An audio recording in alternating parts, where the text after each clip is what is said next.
Today's Friday going. Um, Nobody saw my video. Nobody was at my premiere. Oh, it's been a cruel, cruel summer for this YouTube channel. You know that? Oh my gosh. Anybody else looking forward to autumn? Like it's supposed to be a chilly one this year, or so I have heard.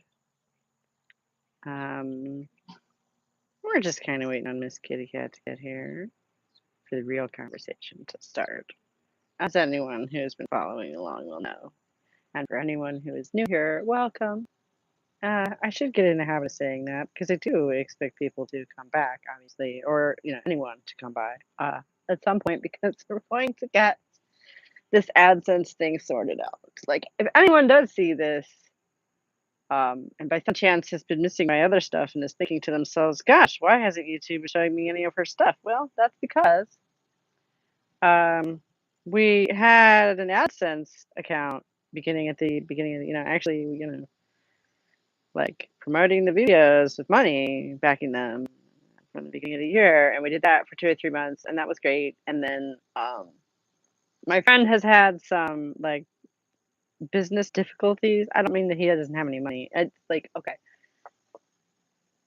his main employee decided to leave abruptly, we'll just say, and so now he doesn't have the time to build me the website that Google thinks I need in order to promote my videos on YouTube. Like, apparently it wants the website that the money is coming from and the name of the channel to match, which is dumb because you never heard of a sponsor? Hello? Whatever. So I'm just kind of sitting and creating in the dark this summer. And he swears the plan is to catch me up before the end of the year. So, be on the lookout for a wall of content in October of shit I already made. Fun times around here.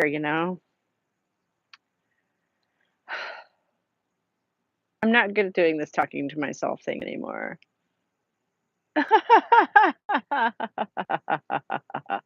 No, I'm not going to shut up. What the hell is wrong with you?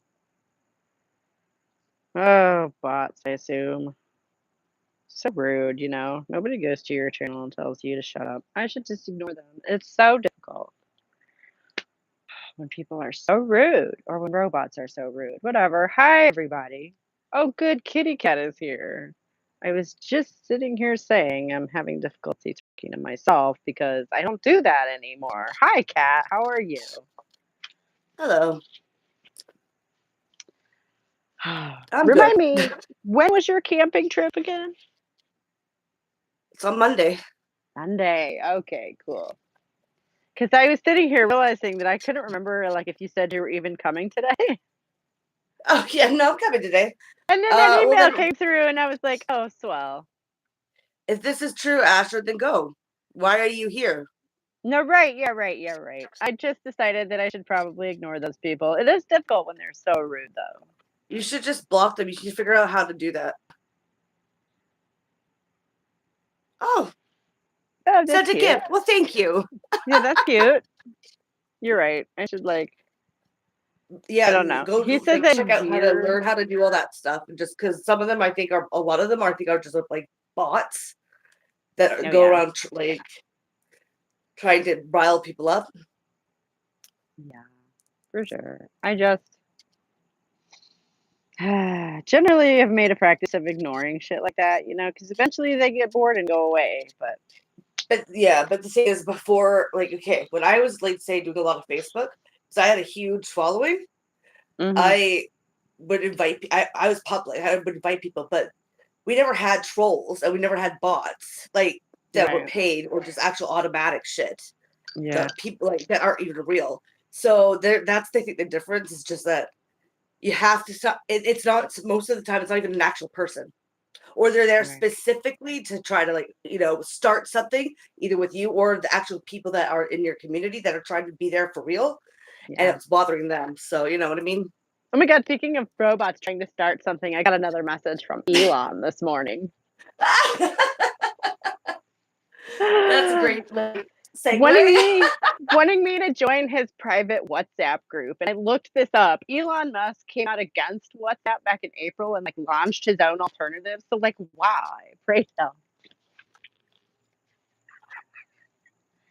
Would he be inviting me to his WhatsApp group? Like as if I mean, I don't know. The whole thing is fucking hilarious to me. This is 4 different Elon accounts that have messaged me now, and I'm like, sure, he has time to be Yeah, he has time right? to be the best at every video game on the internet. Why wouldn't he have time to DM me personally from 4 different accounts? I know, pretty fucking shamefully embarrassing. This is obviously not really him. Like just for the record, I Obviously, do know obviously. that. But like oh my gosh. I woke up to that this morning and I just thought, Does oh, anyone that's like would hilarious. fall for that? Like seriously, like you. I don't know. I thought I that mean, a lot more because I don't get that. I think like I thought they were a lot more sophisticated than in the phishing department. You know, the scamming. I don't know what the right. fuck. That was Yeah. like. Yeah, no, it's very unsophisticated, especially as like, okay, I did mention Elon Musk here and there in a video or two, not favorably. You know? Yeah, So like if you're yeah. doing literally anything except scraping the web for mentions of his name, you would know that I'm not a fan. Well, they probably don't care about that. They're just looking for his name and like doing all I that. know. That's how Yeah. I'm just it even reads as a bot to me because he's like, "Hi, friend, come to my WhatsApp group." I'm like, Well, "Friend, not just that. what?" Is that I think everyone has at least enough sense to know that like Elon Musk is not going to be contacting them. That's obviously Honey, I have some guy spoken from to older Nigeria people. who's doing No. a scam. No, okay, first of all, my own mother got romance like scammed at least twice in the last 2 years. So, Oh my god. secondly, I've spoken, now this was a few years ago, but I spoke to people who the first time around really honestly believed that Donald Trump had personally called them on the phone. Oh my god. Yeah. What the fuck? When it's clearly it's 100% got to be an AI, right? Like what? Even 10 years ago, that was still 100% not actually Donald fucking Trump, right? Like, how would you believe that? I don't know. Yeah, Apparently, he has the that's pretty time. sad. He has the time to sit and run the phone bank himself. He's that dedicated. Right? Good Like grief. that's like no. No. That's sad. No, yeah. But they were older people, you know, who I'm sure it didn't occur to them. But it was weird that they didn't seem like super starstruck either, you know, just like, oh yeah, he called me. Like, oh, okay. Yeah, but that's why like I'm surprised. Like yeah, okay, maybe I would believe it if I was like 7 and Right. like some sort of celebrity.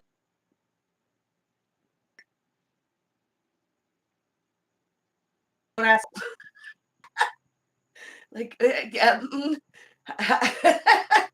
Yeah. okay. Sure. No, and it's Unfortunately today though, you don't have any pictures. Well, what's that? If you've got the intelligence enough to think that, you know, maybe Donald Trump is going to be calling you, I don't know if you're going to be able to keep up without some pictures. No, but I see a picture right now. What's that? I'm sorry. Oh, for today, we are at chapter 10. I forgot to put in a little tiny, you know, thing here. Oh, that off. Whatever. Doggone it. Well, because otherwise we have to sit and we should like talk about the video, I guess, and then go into your reading of things because I have a bunch. I didn't watch the video. I just woke up. Oh, boo. Okay. I know. Hey, it's the first time I ever. Yeah, no, thank you. I just don't want to actually super duper talk about it anyways because, you know, I spent a month fucking making it and I was excited about it 3 weeks ago. You know what I mean? Well, I'll be watching it right after. We can talk about it in private. That's cool. Or next time. That's cool.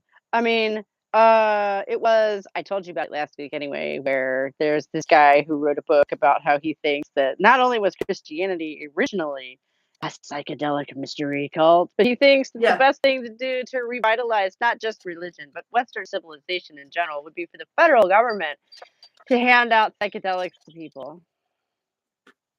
Oh, yeah, I remember.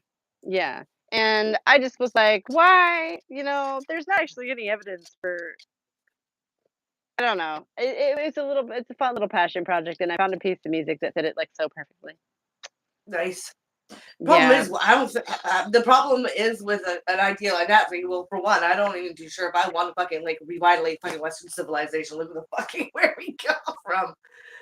I mean, there's No, probably better ways no. to live. And next month's video is probably going to be about the Yamnaya, the problem children of history, whose Mm. culture has evolved into the thing that's burning the planet up right now. So, love them. Sounds like a good time. Yeah, they're the Proto-Indo-Europeans. You may have heard of them. People talked about them in like a language from like a language angle before they found any actual archaeological evidence for this. Well, I Where can't wait to see it. Okay. That sounds like fun. Yeah. Do you want me to tell you a little bit about it now, or do you want to Sure. Yeah, we can Okay. promote right now. Okay. I like to Because hear what you up to.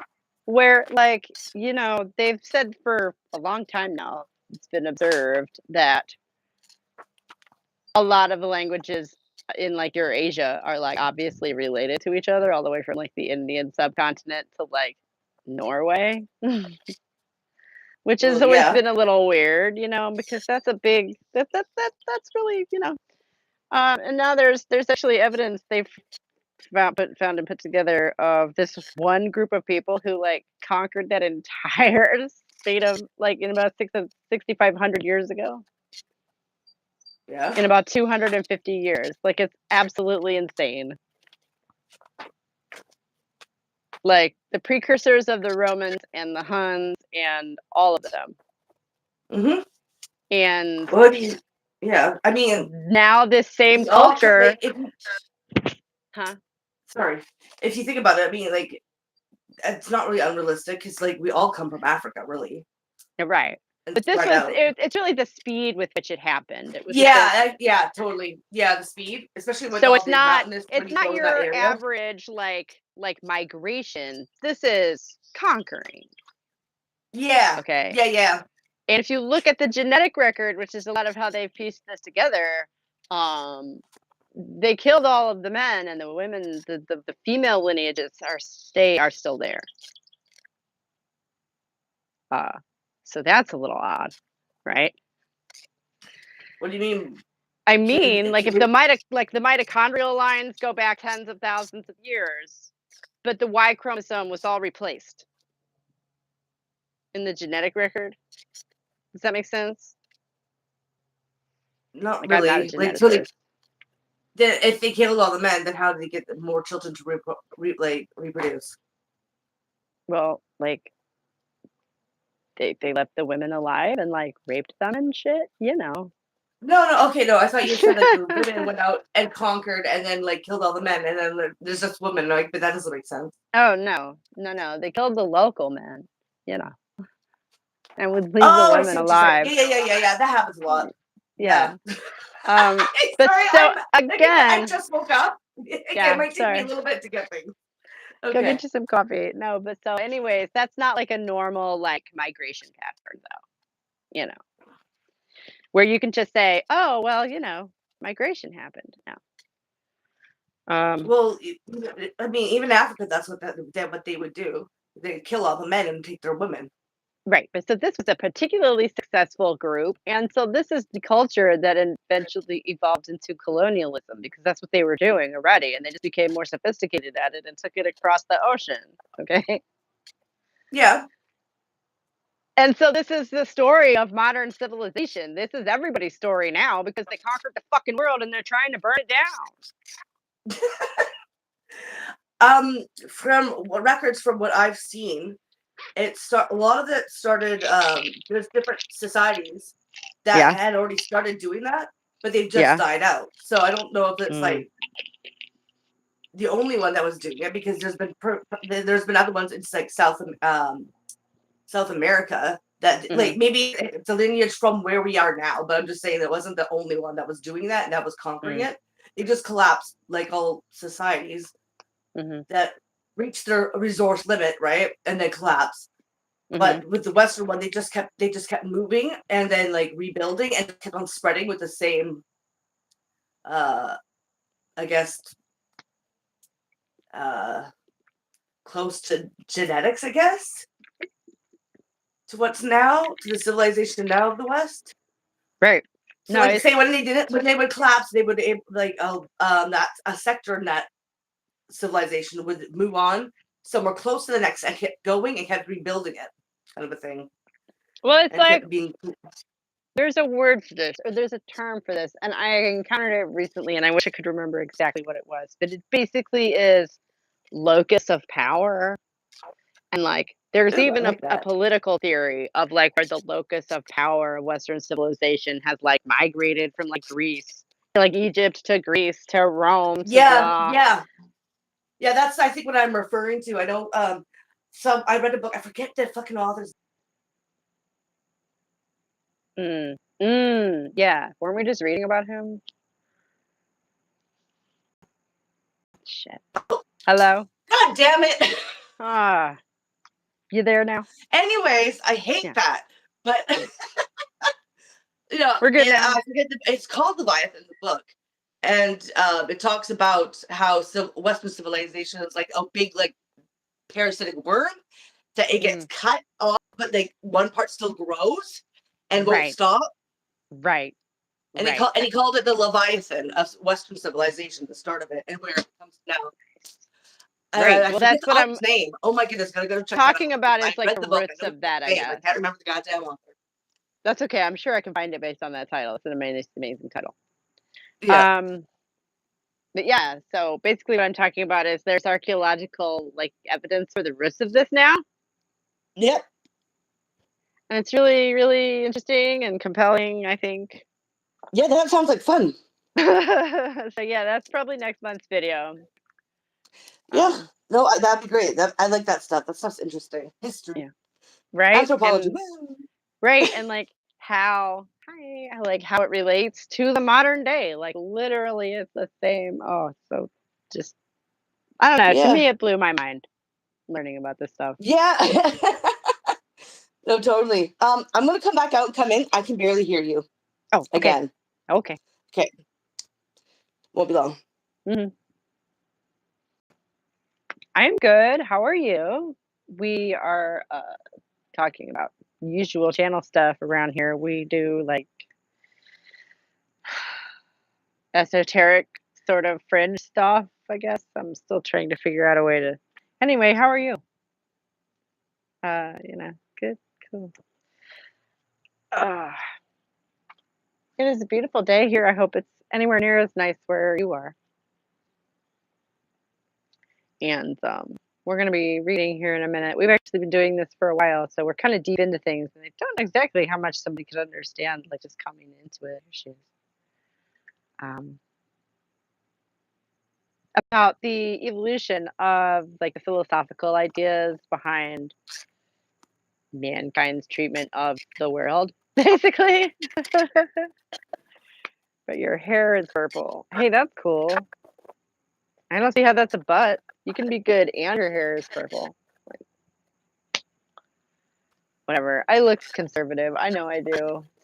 Because I don't have any tattoos or facial piercings and wear a dress. Yeah, I know. Therefore, I must be a dyed-in-the-wool racist Republican. I know. It's not true, though. It's not true.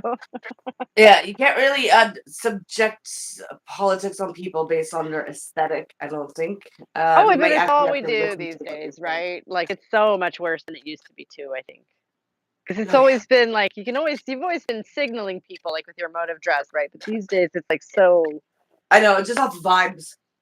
Yeah. It's just like, Yeah. People And, go this off is vibes, my and then you attempt think at they are art. those vibes, then you can pick and choose, not having to know what the fuck they're talking about, but basically just on vibes. It is That's also very shallow. Yes, that's like true. it's so shallow. And this is my attempt at perf bangs. It's not my fault. I have curly hair. There's barely any people here. Well, congratulations. I'm not woke and have loads of tattoos. Oh, okay. God has already won. Wow. That's true. Non-woke people have tattoos as well. I guess that was my point. Right? I, That was go- the I, point we were making? I'm not woke and have loads. No, I don't have loads of tattoos, just a few. Mm. Am I've just I never passing the vibe yet? I don't know.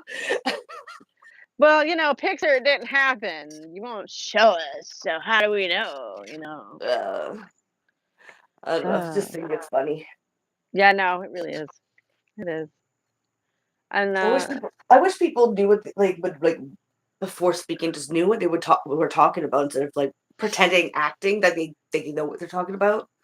I wish somebody I would was come on in a here and debate us on the topics at hand. Like, that right. almost happened a couple of weeks ago, and somebody was like, "Oh, communism?" I was like, "That's not really what we were Oh, talking about," you but want to see a hilarious fucking show? I went on a KC live stream, right?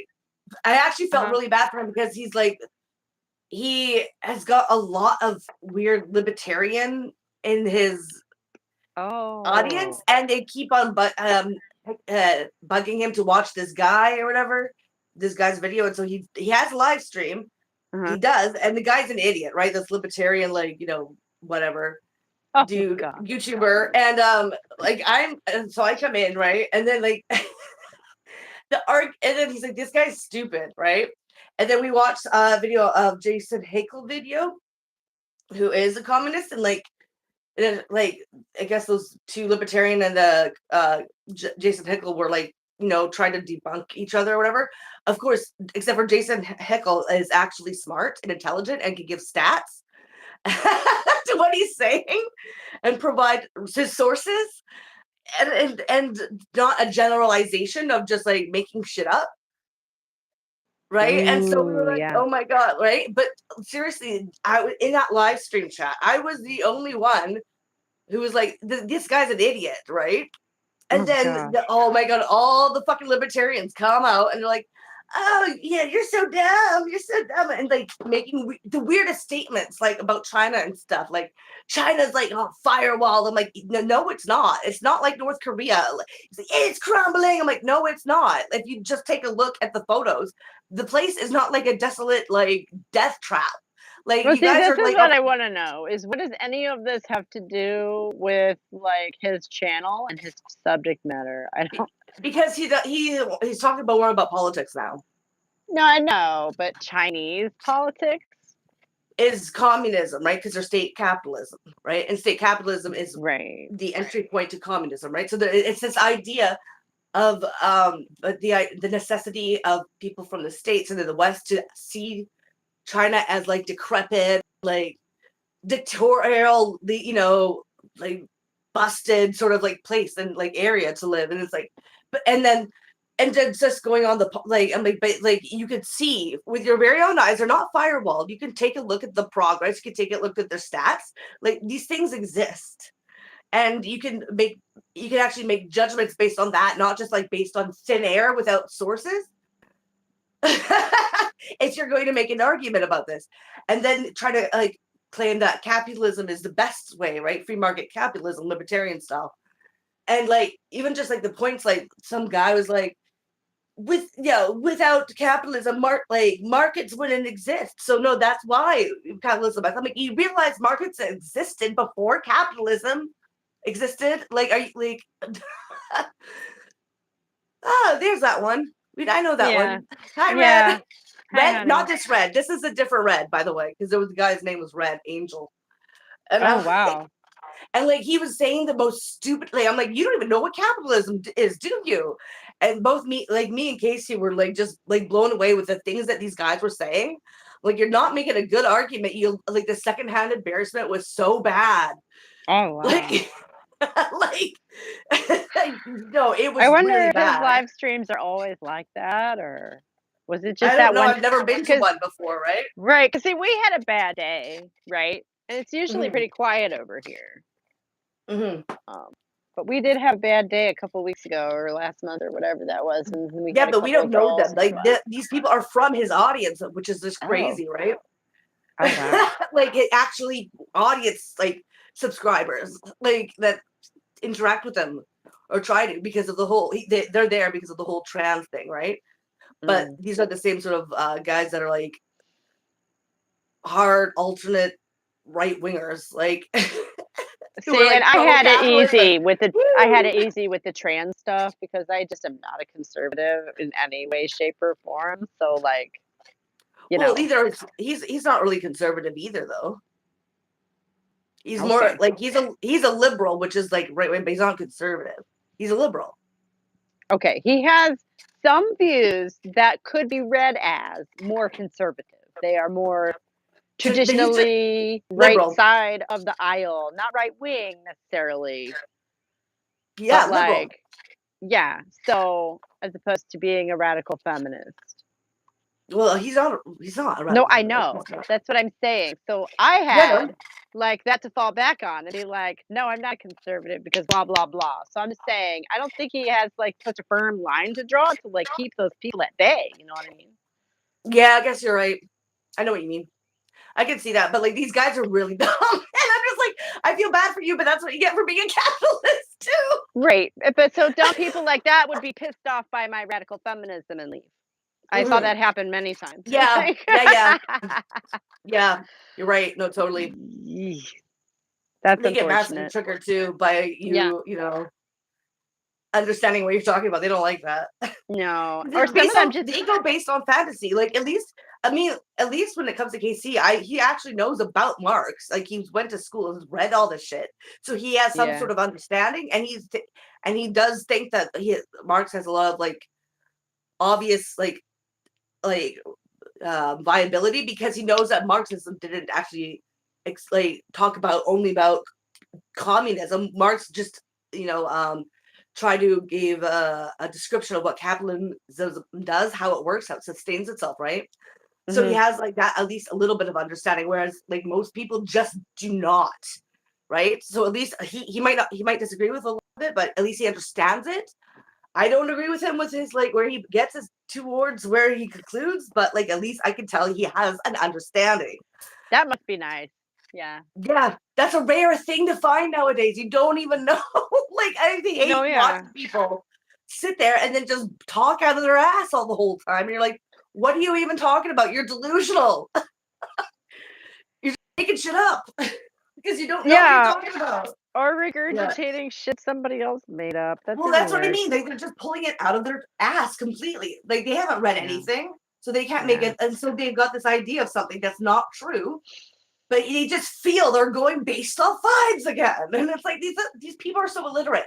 Like, Yeah. oh, it's really frustrating. But yeah, so I mean, what we had was could be pretty annoying, but like being that live stream comparatively, it's much better here. It sounds dicey. I'll have to I don't even know when his live streams are. But maybe, I'm about to have some more time on my hands in a couple weeks. Maybe I'll hop Yeah. on one just to Ugh. see what's going on over there. Yeah, that was my first hop on. I was like, wow. I'm like, I can't take it anymore. I'm like, I gotta go. This is not, I can't take this shit anymore. This is ridiculous. He's like, yeah, me too, Kitty. I'm going. Bye. Wow. Uh, We should it was try to fucking funny. love and understand everyone. See, I don't see that as my job, thankfully. I feel like that would be a whole lot of pressure to put on anyone. To love and understand everyone, like Love accept the everyone? No. Understand? I like think it's important. I mean Not on a love. basic level. If you have to try to love, then you don't like you're not gonna be no matter what. Like that's not something that you can just pop in and out of. Like that's a weird thing to say. Yeah, that's a good point. It's very romantic of you And to you don't say. have to love everybody. Like that's you really don't. I hate most people. See, that seems like a waste of time too, you know? And it's a joke, is a joke. But not really, but kind of. On a general basis, I just hate how people are like, but I don't hate them, but the conclusion of what they've become on a general basis, I hate. I don't know if I'm making sense. No, it's so relatable, it's horrible.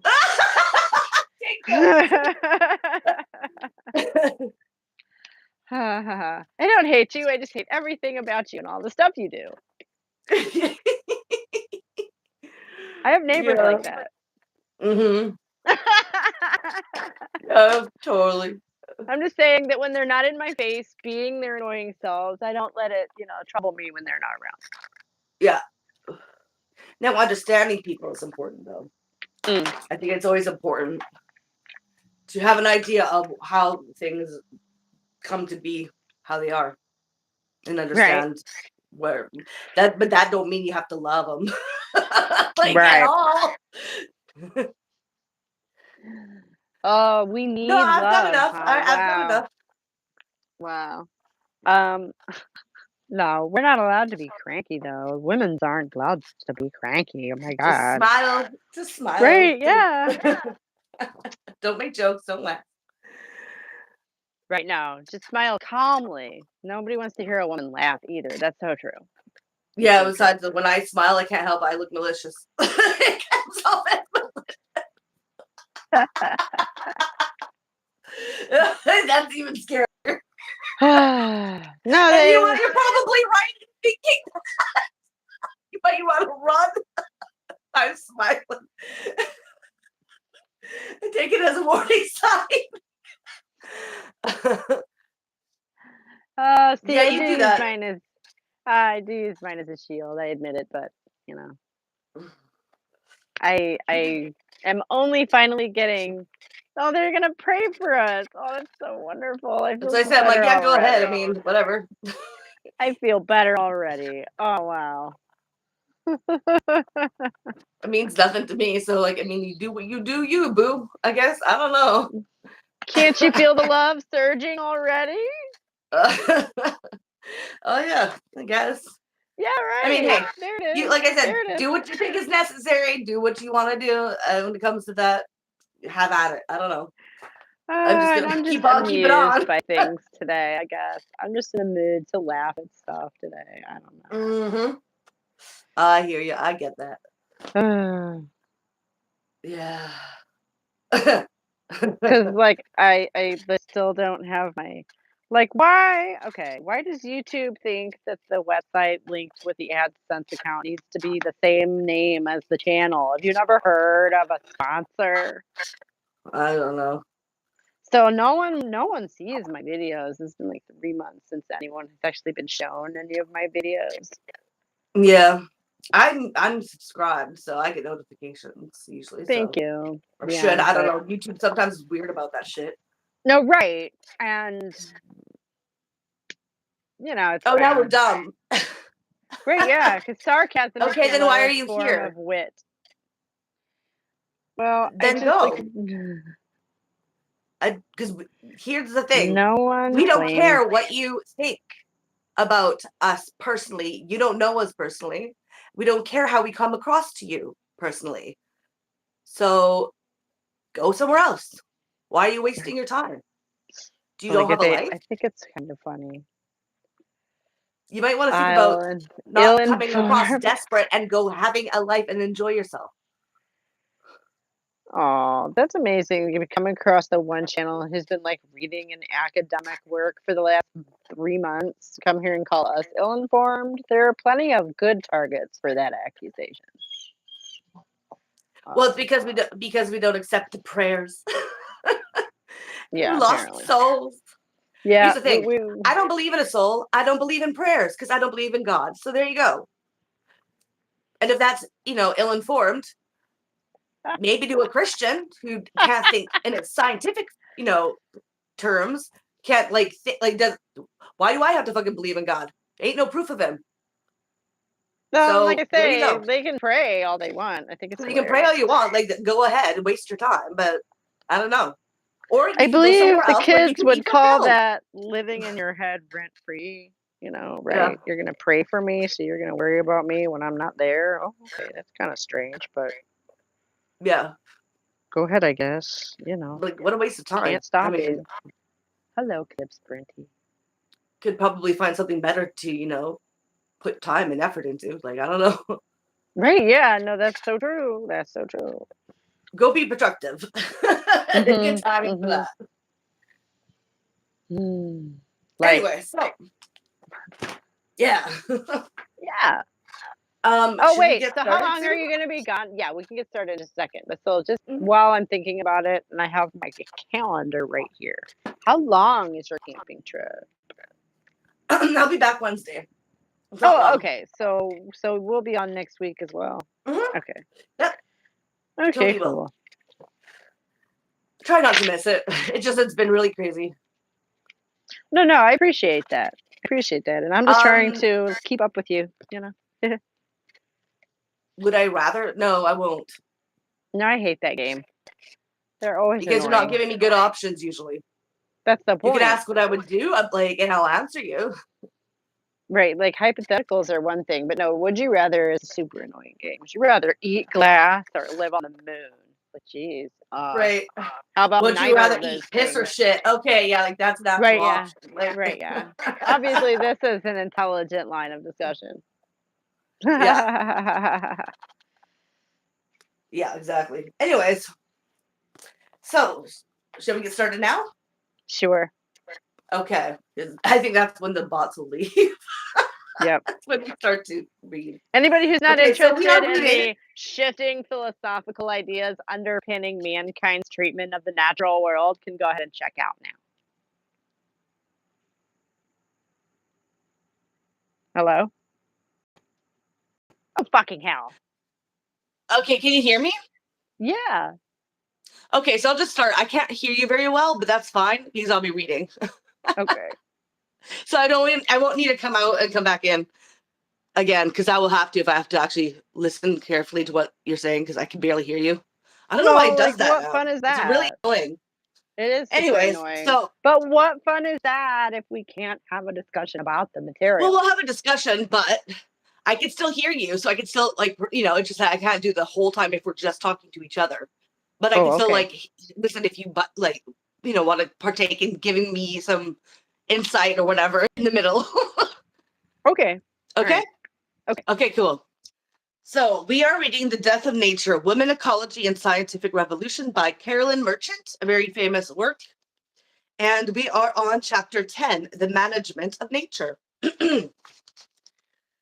By the early 1660s, the British Navy had become distressed over the lack of tall timber to repair the masts and hulls of ships, reducing its ability to defend the nation. Its commissioners and officers requested that the Royal Society study the state of the King's forest reserves. The English diarist and founding member of the Royal Society, John Evelyn, began an analysis of the destruction caused by wasteful land practices and lack of conservation methods, and in 1662, still a discourse and the propagation of timber in His Majesty's dominions. Increasing numbers of shipping vessels were needed for commercial trade, glassworks, and ironworks. Needed charcoal for smelting, and additional forests had been cut for pasture.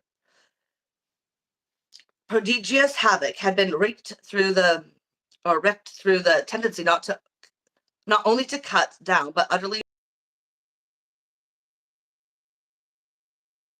all those many goodly woods and forests, which our more prudent ancestors left standing. End quote. A devastation that now had reached epidemic proportions.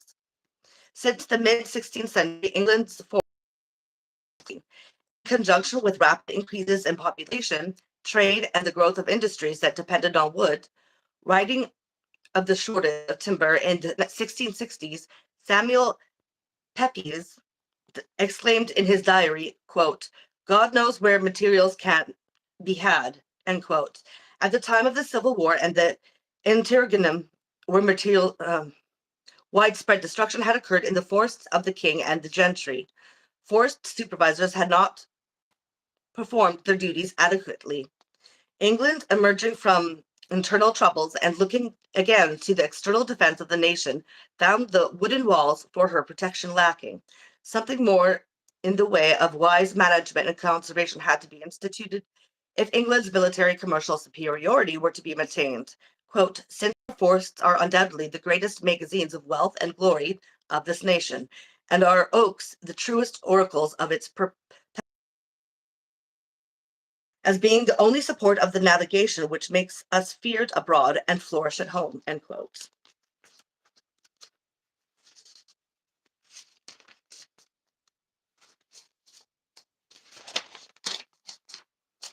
In his Silva, Evelyn called for the institution of sound conservation practices that would contribute to steady economic progress. Like many other intellectuals of his generation, Evelyn was a religious moderate of latitudinarian persuasion and social philosophy. Latitudinarianism, a religious compromise arising after the English Civil War, retained the Anglicans' episcopal form of government, but denied its divine origin. Like other moderates, Evelyn accepted the philosophy of self-interest and acquisitiveness, which he perceived to be of primary importance in his society. The goal of latitudinarian Protestants was to bring these instincts of self-preservation under the moral law of the church, where enlightenment would convert them to the higher service of the public interest. A high proportion of greed is latitudinarian... good Protestants. That's fun. Yeah. Latitudinarian churchgoers were English merchants engaged in craft and trade whose prosperous business activities contributed to the progress of the nation. In a society increasingly organized around the dictates of the market, natural philosophers and amateur scientists responded to the need for responsible management in social commercial affairs. After the Restoration, latitudinarians accommodated to the Anglican establishment and played an increasingly active role in civil life. Protestants. I didn't know about this phase in the Anglican Church. This is super interesting. Yeah, so right? weird. Well, there's so many denominations, right? Right, the Anglican Church is like the official church of no. I literally go to one. They're the official church of England, and they were the ones that were founded by Henry VIII because he wanted a divorce. It's a weird. Yeah. God, that's right. The political events of the Civil War had filled Evelyn with, quote, disgust of the world occasioned by the violence and confusion of the times, end quote, so strong that he retreated to a royal homestead where he studied and read.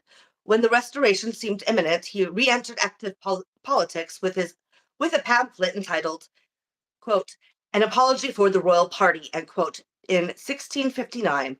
Appointed by King Charles II to a board to promote trade, he prepared a pamphlet on, quote, navigation and commerce, the original in progress, published 1674. Evelyn's interest in conservation of timber represented a new managerial approach to nature. If exploitation were allowed to continue unabated, nature would decay and human progress would be curtailed. Well, I mean, that's true. Managerial conservation was an adaptation of the rationalizing. That to hell with it. Yeah. Like that. This is not like this is 400 years ago. Really? Yeah. Wow.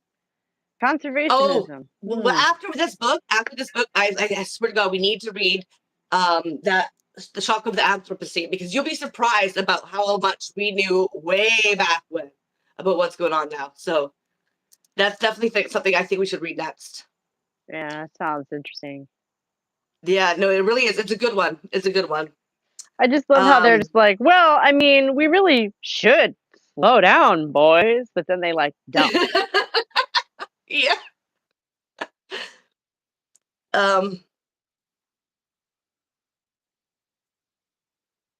Okay, yeah.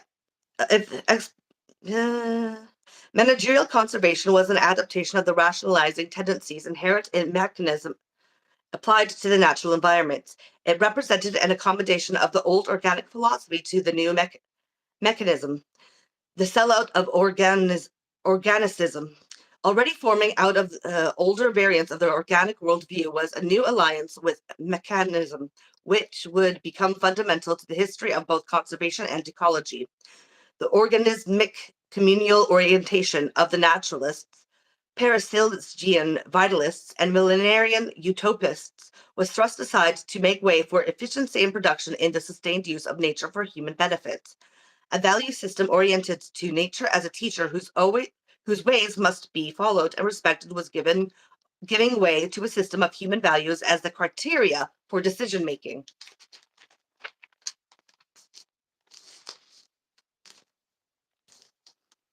As will be seen, the managerial approach to conservation was basic to the philosophies of Evelyn. naturalist John Ray, William Durham, and the Cambridge Platonists Henry Moore and Ralph Cudworth in Restoration England, and represented a rudimentary form of utilitarian ethic later permeating the progressive conservation movement in the United States in the early 1900s, and the new reductionist ecology of the 1950s. In these movements, first conservation and then ecology adopted to a policy of the responsible management of nature's resources for long-term human benefit and sustained yield. Short-sighted profit-making gave way to long-term planning based on scientific study and policy formation. Managerial ecology seeks to maximize energy production, economic yields, and environmental quality through ecosystem modeling, manipulation, and prediction of outcomes. Scientifically trained advisors to government agencies, industries, and universities help to formulate the rational policy for resource use. But they don't do well. The roots of this utilitarian approach to ecology are already apparent in the ideas of the natural philosophers of Restoration England. Among Evelyn's recommendations for improved forest practice was the removal of most iron mills to New England, lest they ruin old England. The New Englanders, quote, should hasten thither to supply us with iron for the peace of our days, whilst his majesty becomes the great sovereign of the ocean and of free commerce, end quote. Conservation at home was thus to be purchased at the expense of frontier expansion abroad. Yep. A program rationalized by the New Englanders needed to, quote, clear their serpent of woods, lest they be hindered in their advance, end quote. Quote, it were better to purchase all our iron out of America than to thus exhaust our woods at home, end quote. See, so there you go for expansion. That's why expansion occurs and imperialism is occur based off of the necessity to maintain their empire. You have to expand and kill the people there and take their resources. That's where racism comes up, because to be able to get your army to be prepared to go kill a bunch of people they don't know for the benefit of someone else, you have to give them a reason and motivation. And thus racism is an ideology created for the need to steal resources. That's No, where yeah, it's that all comes from. totally rational, isn't it? Totally rational. Yeah, really. Yeah. Like it's when you understand how a system works, it clicks, right? It makes it just makes sense. Like everything just comes into place when you realize where it's all motivation is coming from. You're right, but And it why does. It it offends is the way me it that is now, they. and what like the reasoning behind it, right? It's Uh-huh. not a good reason. No, it offends me that they were just for the rational blah blah blah blah blah blah blah. It's only rational blah blah blah blah blah. I'm like, Yeah, you know what? but Because you can connect the logic chain does not make you right. yeah. But I hate it when I Assholes. hear people talk about, oh, it's tribal behavior about, when due to ethics, or not, sorry, ethics, ethnicity is always going to be a part of our, human experience because like it's just tribalism within us. No, it's not. Like that's not where it comes from. It's not where it comes from. It's unnatural. Like We have to be propagated with, but to be having motivated different to kill people ethnicities for the is benefit of other not. people. Oh my god. Okay, so you're telling me that people of the same ethnicity should always get along well then? No, I'm saying that the reason No, why no, no, of people, course. It's stupid. That's yeah, yeah. It's really stupid. but the reason why you're going to see, like, why you hate, like, say, um, all the fucking, you want to like go terrorize a bunch of like ethnic Muslims in your country and need them to move isn't because of anything but being propagated to believe that they're terrorists and scare you to death because we need their oil.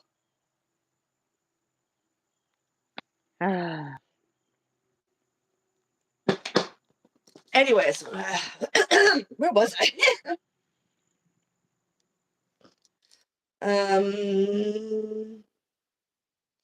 Additionally, the forests near existing British ironworks should be managed intelligently. Evelyn's own father had supplied wood to forges and mills by replanting, careful selective cutting, and care of the standing timbers.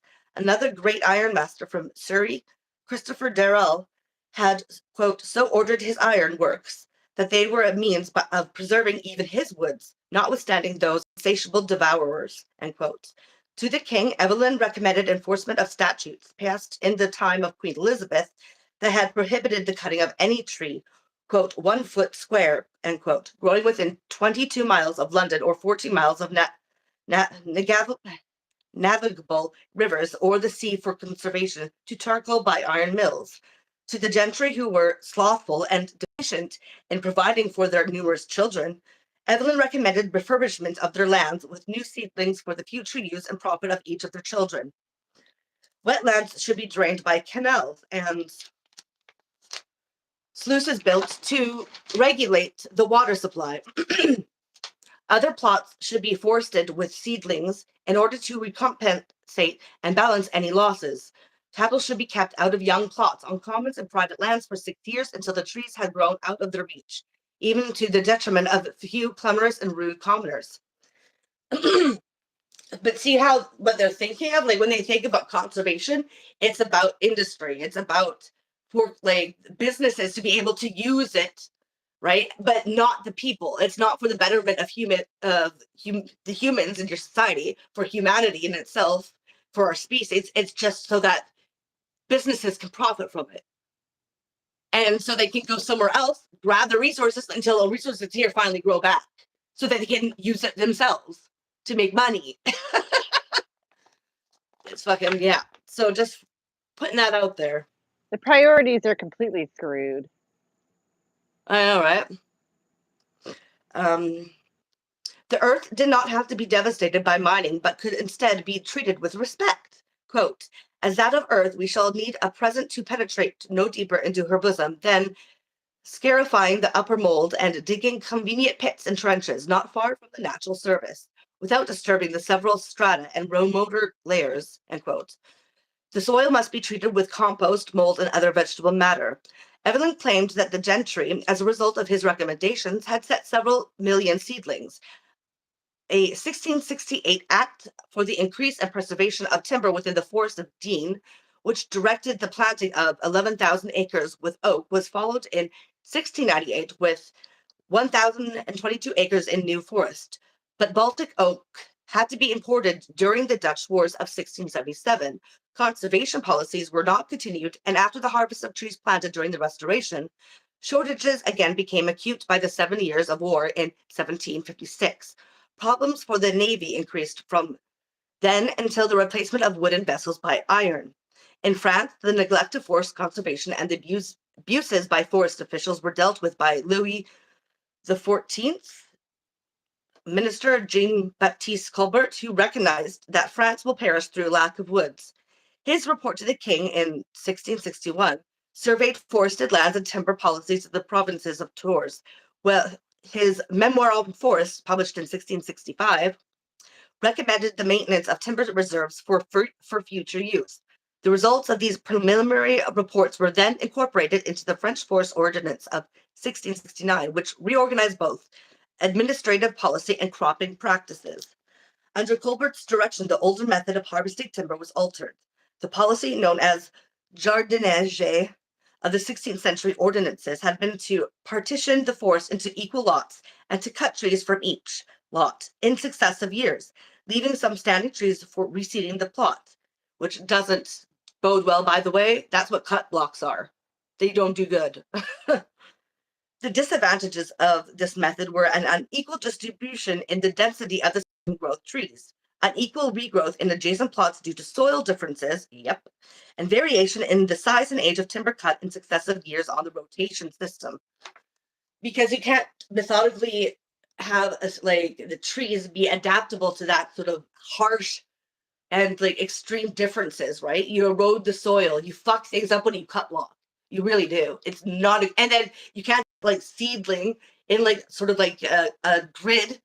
Like nature and all that is maintained through very chaotic patterns, not geometric shapes. It doesn't work that way, right? So this scientific method, the mechanism, fucks it up because it's not a machine. It's different.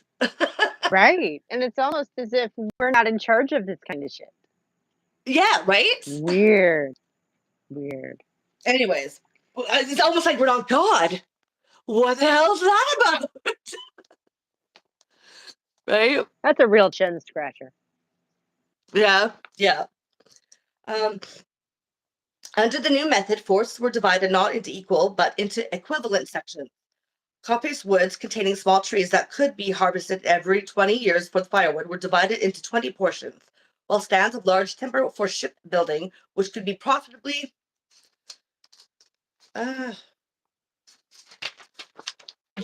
harvested only every 120 years, were divided into 120 portions, only one of which was to be cut each year.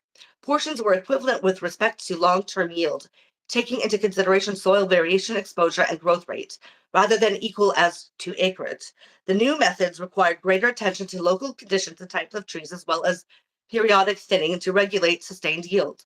Forests ceased to be regarded as communal and were instead regulated by the state. Evelyn devoted another treatise specifically to the discussion of air pollution in London. His Fumifugium, like his Silva and Terra, showed a sophisticated awareness of the important ecological interrelationships between air, water, and health of living things. The Fumifugium was presented in 1661 to Charles II, who is the very breath of our nostrils, in response to, quote, who is the very breath of our nostrils, end quote, in response to general concern over the increase of fuliginous and filthy vapors caused by the burning of sea coal. Its sulphurous fumes permeated the environs of London, penetrating even into the heart of the royal palace, causing catarrhs, phthisis, coughs, and consumptions, end quote. In the inhabitants, premature deaths in infants and leaflessness and barrenness in fruit-bearing trees. Air pollution had continued to grow owing to the increase in brewers, dyers, lime burners, salt and soap boilers, and other private trades, end quote. The pollution had reached such proportions in London that, quote, the sun itself, which gives day to all the world, besides, is hardly able to penetrate and impart it. And the weary traveler at many miles distance sooner smells than sees the city to which he repairs, end quote. Yeah. Pollution will happen if you burn and cut trees down and then put sulfates in the air like that. It's gonna happen. Charming stuff. Can you imagine like smelling the city filth from miles away from the city? You can start to smell it. That's how bad.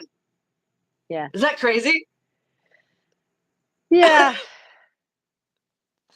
Yeah, like sulfate, so sulfur shit. It smells like sulfur. Yeah. Like fart. But we don't need any regulations on industry. We should just let them do whatever, because I'm sure it's fine. Well, yeah, no, they shouldn't be. Yes, the thing is, it's like when they do regulation and conservation, it's not for the benefit of like anything but money making, which is ridiculous. You're right. But like here in the States anyway, we had an organization that was in charge of like emissions and like things are better than they used to. They're better than that, you know. I've never In actually Canada, it's been to a horrible. city you could. They make Really? they say that they want, because what's happening now, I'll just get into this part, I guess.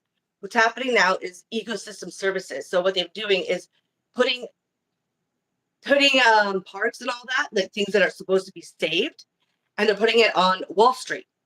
And so places like Coca-Cola are buying them, other sort of like industries like that, and say that they're going to be they're conserving it for themselves.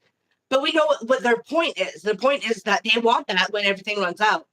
So Yeah. what kind of conversation is conservation is actually occurring is only for the benefit of corporations and their necessity to steal resources and to exploit resources for their own benefit. As far as I know, they're not carving up our national parks yet. That's horrible. No, but they're buying them. Here in the States too? Yep. Oh, wow. There's a whole list of that shit I could talk to you about too.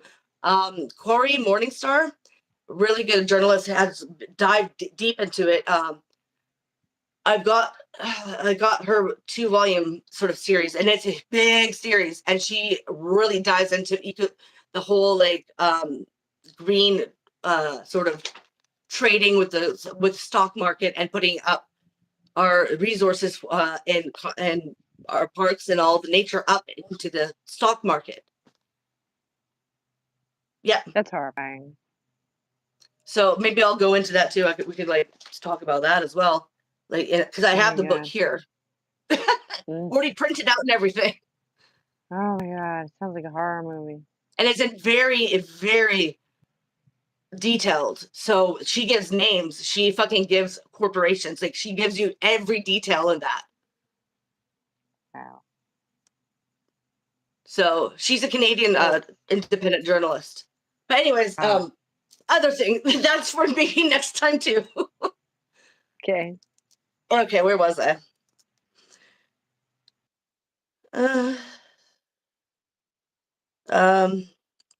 Especially deleterious were the effects on human health.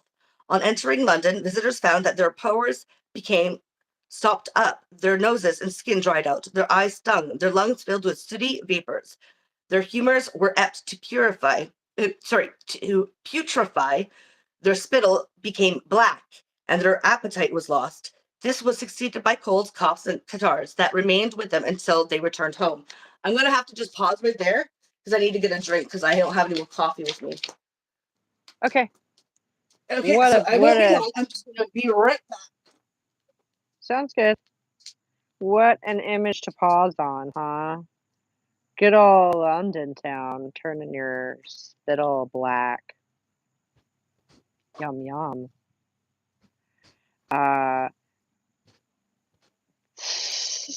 can't fathom. Oh my gosh. So, I mean, yeah, I guess it comes maybe down to one of those. I mean, 'cause there's nobody, if nobody can survive near your business, if it kills the people who live there and would buy your wares, then I guess that's bad for your business, right? So, one wonders if, I don't know, or past a certain point, like you just as a selfish, just for your own selfish like motives, like you want to be able to live to do business. I don't know. Uh, I'm back. hello. Just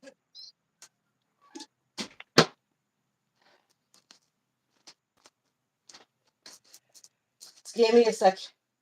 Yeah, I'm going to come You're back. good. I'll go and come back in again so I can hear Okay, you better. sounds Yeah. good.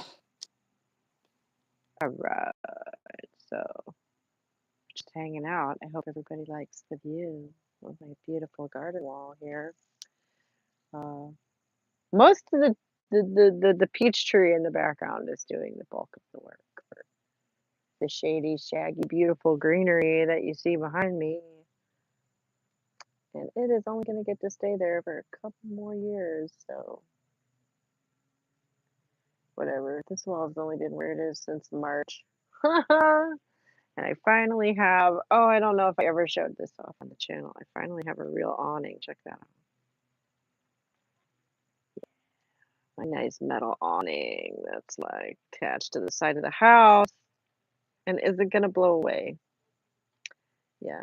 I don't know if I shared with everybody last year. I don't do a whole lot of behind the scenes stuff, but like this is my little space, in my house where like I go to be alone, you know. Um and so, I built the patio. Oh, the cat's back. So she's gonna be reading out. Hey, Yeah, I can hear you again better. hooray. There's lots of I was just discussion going telling on today, more so than usual. So I'm like, better actually go and come back in again. Thank you. So, Yeah, yeah, of course. it's good stuff today. Mm-hmm.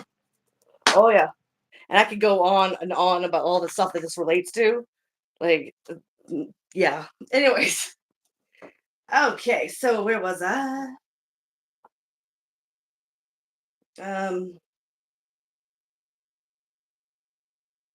Sorry, now I have to. Okay. The pollution had reached such proportions in London that the sun oh no, I've already read that part. Okay. If one consulted London's weekly bills of mortality, the morbid results of air pollution were all too obvious. According to Evelyn, one half of the people who died in London did so of physical and pulmonary distempers. John Grant's whatever, whoever he was, bills of mortality showed that over and above the deaths caused by the plague, 1 in 32 died in London as opposed to 1 in 50 in the country. London was thus the city known for its two kinds of plague. In his sixth observation, Grant noted that, quote, although seasoned bodies may and do live near as long in London as elsewhere, yet newcomers and children do not. For the smoke stinks and close air are less healthful than that of the country. Otherwise, why do sickly persons remove into the country air? End quote. 75 years later, the situation had not been ameliorated. Corbin Morris, laminating the larger number of deaths of children, cited the unhealthiness of the air of London as the primary reason why burials in London exceeded christenings. More children under 5 died in the city than in the country, and more adults of weak constitution would have survived had they been able to make a livelihood in the country rather than in the cities.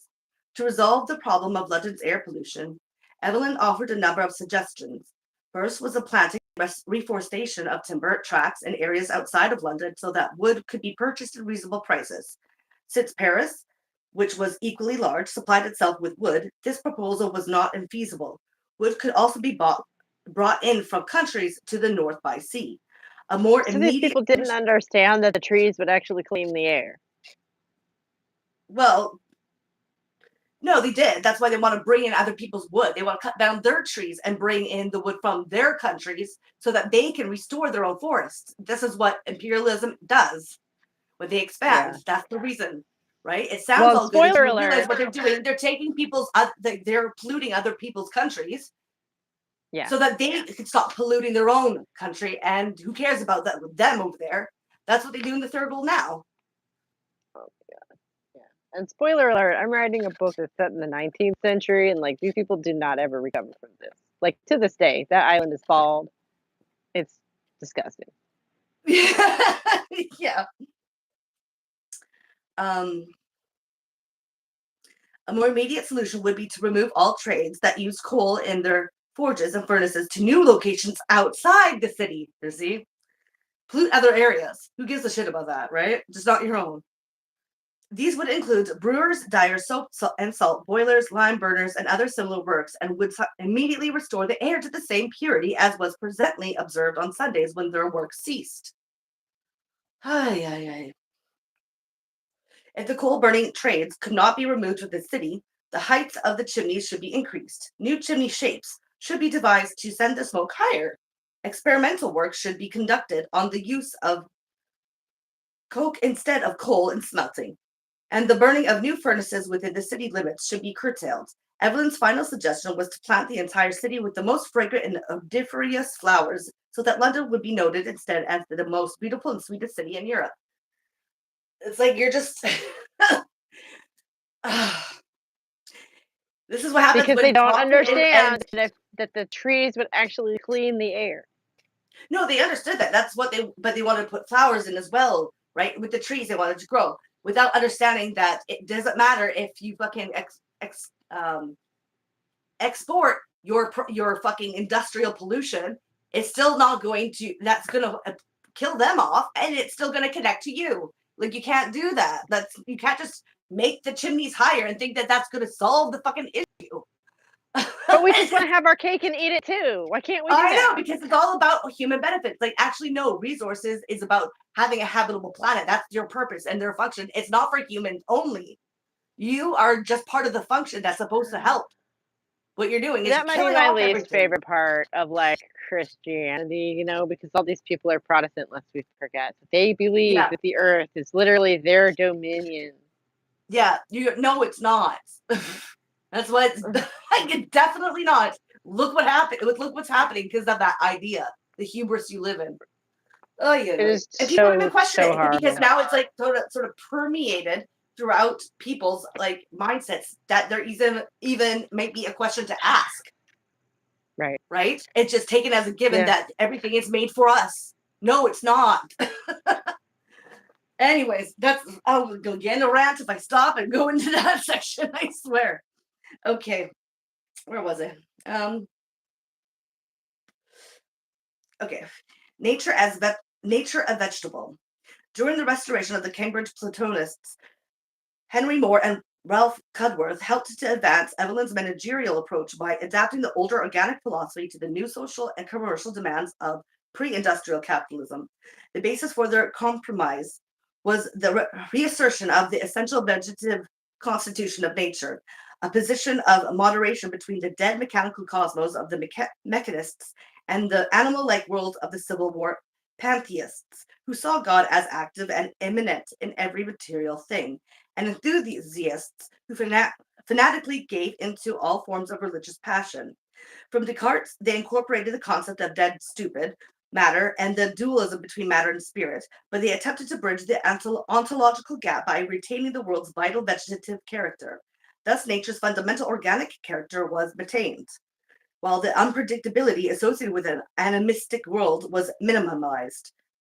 The cosmos was reduced to a vegetable, still alive, but not uncontrollably so. During the English Civil War, Gee, that sure is convenient. Yeah, how can? Yeah, exactly, right. That's why I laugh. Fucking fake. Mm. During the English Civil War, Moores and Cudworth's Cambridge was a stormy center of divisiveness between the Puritan township and the then Royalist University. Moore's beliefs in an aristocratic social order, monarchy, the episcopacy, immutable law, and an organic theory of nature implied for him a gradual and natural rather than violent mode of social change. The Paracelsian philosophy of nature associated with the radical sects, chemists, and theosophists was responsible for the disreputable philosophies adhered to by the, quote, palpably mad enthusiasts who profess that God is nothing but the universal matter of the world dressed up in several shapes and forms, end quote. After the Restoration, the ideas of latitude men, such as Moore and Cudworth, became the foundation for a religious compromise between Anglicanism and Puritanism, and for a social philosophy of gradual and progressive commercial change. Progressivism, this is where it comes from. Progressivism. This from Protestants. So tell me again how left the liberal ideas are. Yeah, Protestant ideas. Sorry. We're good. No, it's good because Protestantism has a certain element of conservatism, like reactionary conservatism within it. Yeah, I know. No, I'm just saying, I'm trying to right, yeah, so, yeah, totally. So how, yeah.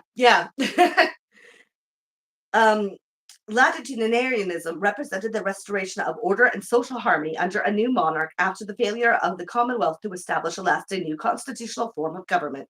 Moores and Cudworth's answer to both Paracelsianism and Hobbesism was more to reassert the conservative hierarchical theory of society and the cosmos. Moore's organic cosmos was derived from the Neoplatonic philosophy of a hierarchical chain of being. He recognized four kinds of created spirits existing in a graded hierarchy below: God, angels, the souls of humans and animals, and the individual plastic essences of lower vegetative forms of life. All intermediate orders of spirits accepted by some Neoplatonists were rejected. Moore and Cudworth both placed great emphasis on the spirit of nature and plastic natures because they wished to restore vital organic life to the dead, inanimate world constructed by the mechanists. Matter, quote, inert and stupid of itself, end quote, must be removed by a spiritual substance. Moore's spirit of nature was an incorporeal principle that pervaded the universe, directing the parts of matter and their motions and working on matter to give it shape and form through its plastic power. For Cudworth, a similar general plastic nature organized and directed the activity of the entire larger cosmos, ordering the growth and reproduction of plants, herbs, grasses, minerals, and the whole heavens. It was unreasonable, he thought, that each blade of grass should have its own plastic life, but in the case of animals, the body of each was formed and conserved by its individual particular plastic nature.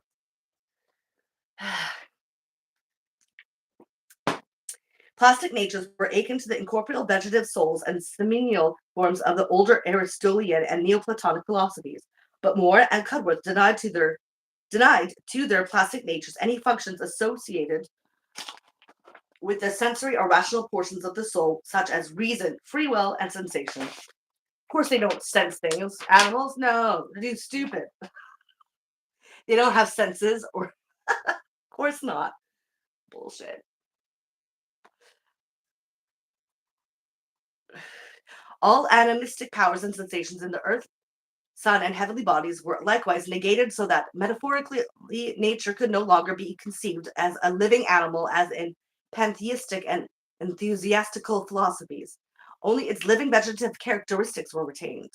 Moore warned, quote, if there be any sense to be acknowledged in the spirit of nature, a scruple may arise, whether this spirit may not be called the soul of a brute, and so the world itself a brute, end quote.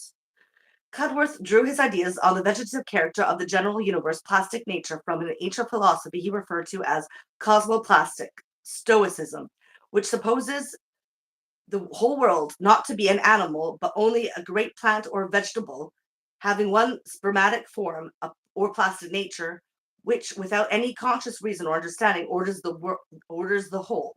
End quote. The ideas of the cosmoplastic philosophers were condemned by him, however, not because of their use of plastic principles, but for their atheism. You're condemned because you don't believe in God. Because all the rest of this is completely rational. Yep, totally rational. Yeah. Very much. Okay. The vegetative metaphor offered immense advantages for latitudinarian philosophers such as Moore and Cudworth, who wished to present a moderate, rational philosophy of compromise between the excesses of the Civil War enthusiasts with their animistic philosophies of nature and Hobbesian, you know Hobb, materialists who viewed nature as composed of dead, stupid matter, forming beings by blind and fortuitous motions. Fortuitous. As a cosmoplastic vegetable, nature retained its fundamental organic character.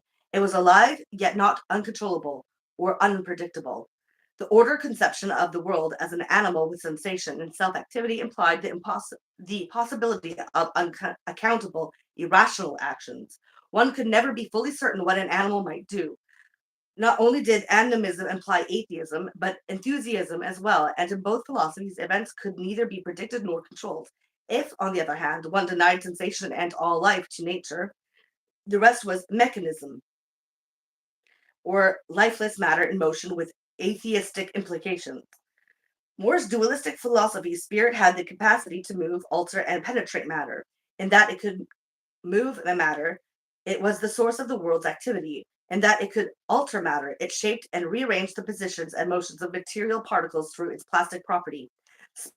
Spirit, like matter, was extended and had the capacity either to penetrate and move through matter or for total organic unity with it.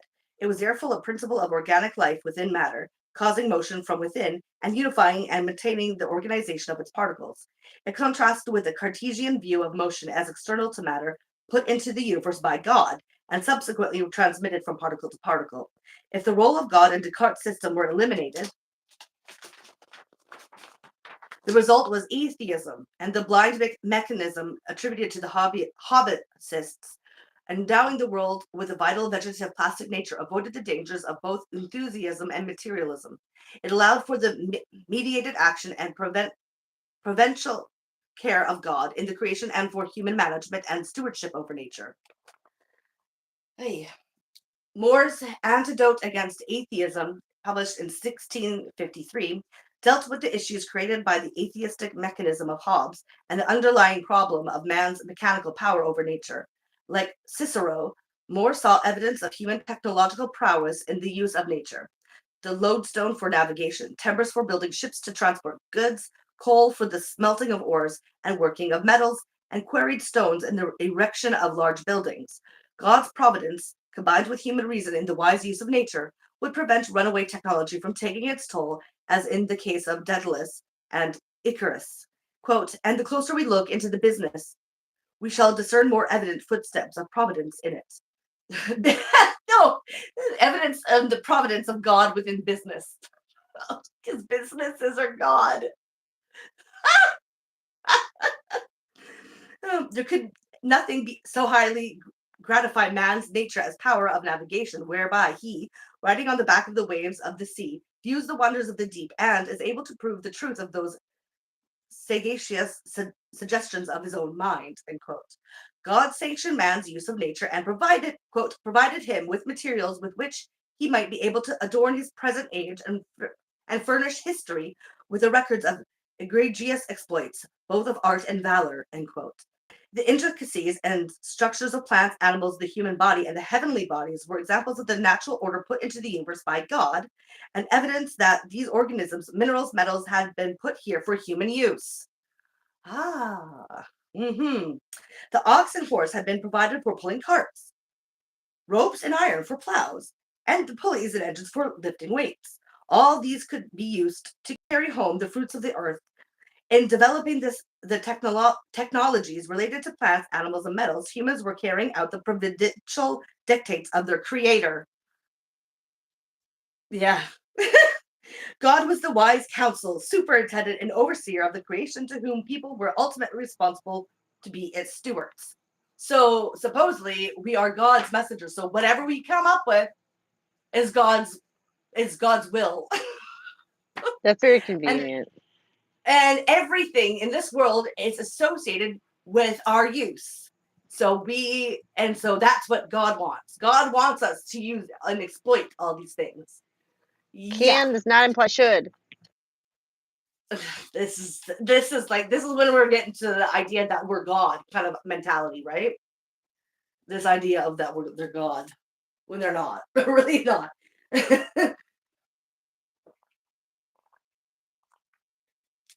Of course, don't question the fact that of this God like existing or the need to prove it, like you're trying to prove everything else. That gets totally untouched, though. You can't try to like prove it before you say you believe in it, right? I wonder if this the other little I'll pray for you person is around. Probably not. Too bad. Probably should hear this. Management and human stewardship. The organic accommodation to mechanism developed by Moore and Cutworth, emphasizing the vegetative constitution of the world, was intellectually significant as a background for a managerial philosophy of human stewardship over nature developed in succeeding decades. John Ray and William Durham adapted plastic nature's vital motions and ecological principles to a social philosophy of commercial progress in an ordered, designed universe.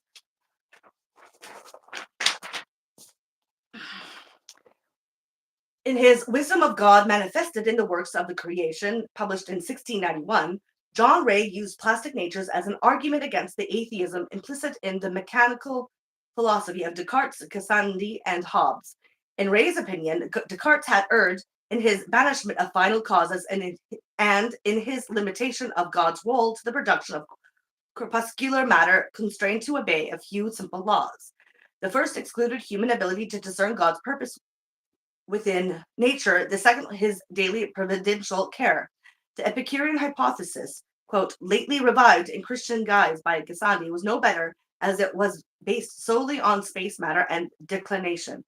As Cicero had aptly shown in his critique of the Epicurean system, there was no sufficient reason why some atoms should swerve and others not, nor what angle of declination they would assume, end quote. The frightening implications of mechanism could be countered by the assertion of a designed universe governed by the providential God as a model for human affairs. In refuting the mechanists and mechanic theists, Ray turned to plastic nature as evidence for God's action in the mundane world.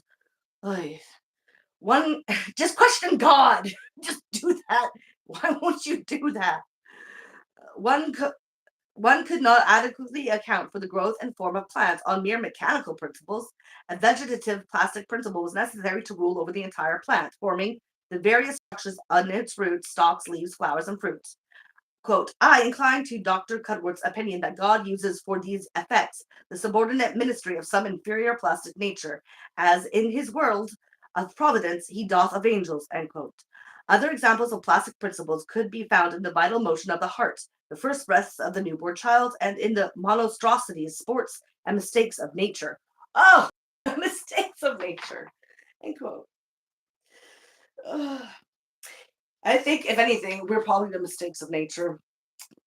But anyways, he brought forward the arguments of latitudinarian divines such as Archbishop John Tillotson and Bishop Edward Stillingfleet that a wise God had created a spacious and well-furnished world, end quote.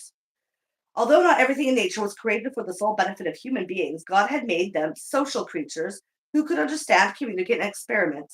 He decided them to make use of metals, stones, timbers, plants, and animals to advance the sciences, to increase the trade and prosperity of their countries, and in so doing to glorify their Creator. When people built beautiful villages, country houses, cities, and castles, God was pleased with their industry. End quote. Because animals don't communicate with their other animals. Really?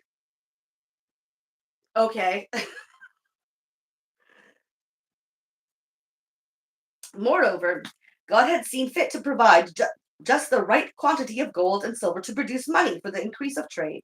While the love of money was vicious and the root of evil, nevertheless, when used properly, quote, it was an admirable contrivance or for rewarding and encouraging industry or carrying on trade and commerce, certainly easily and speedily for obligingly all to employ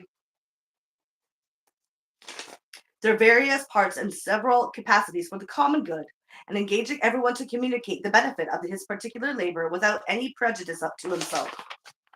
End quote. Money and the metals were essential to the cultivation of the arts and sciences, where they had not been introduced. People were, quote, brutish and savage, devoted like beasts to merely seeking food. Without them, what a kind of barbarous and sordid life we must necessarily have lived. The Indians in the northern part of America were a clear demonstration, end quote. Yes, he said this. Very racist. And this is what I mean when I say that imperialism and needing to steal the resources from people needs to be propagated as the people being beasts and savages that are stupid matter, right? Where was I?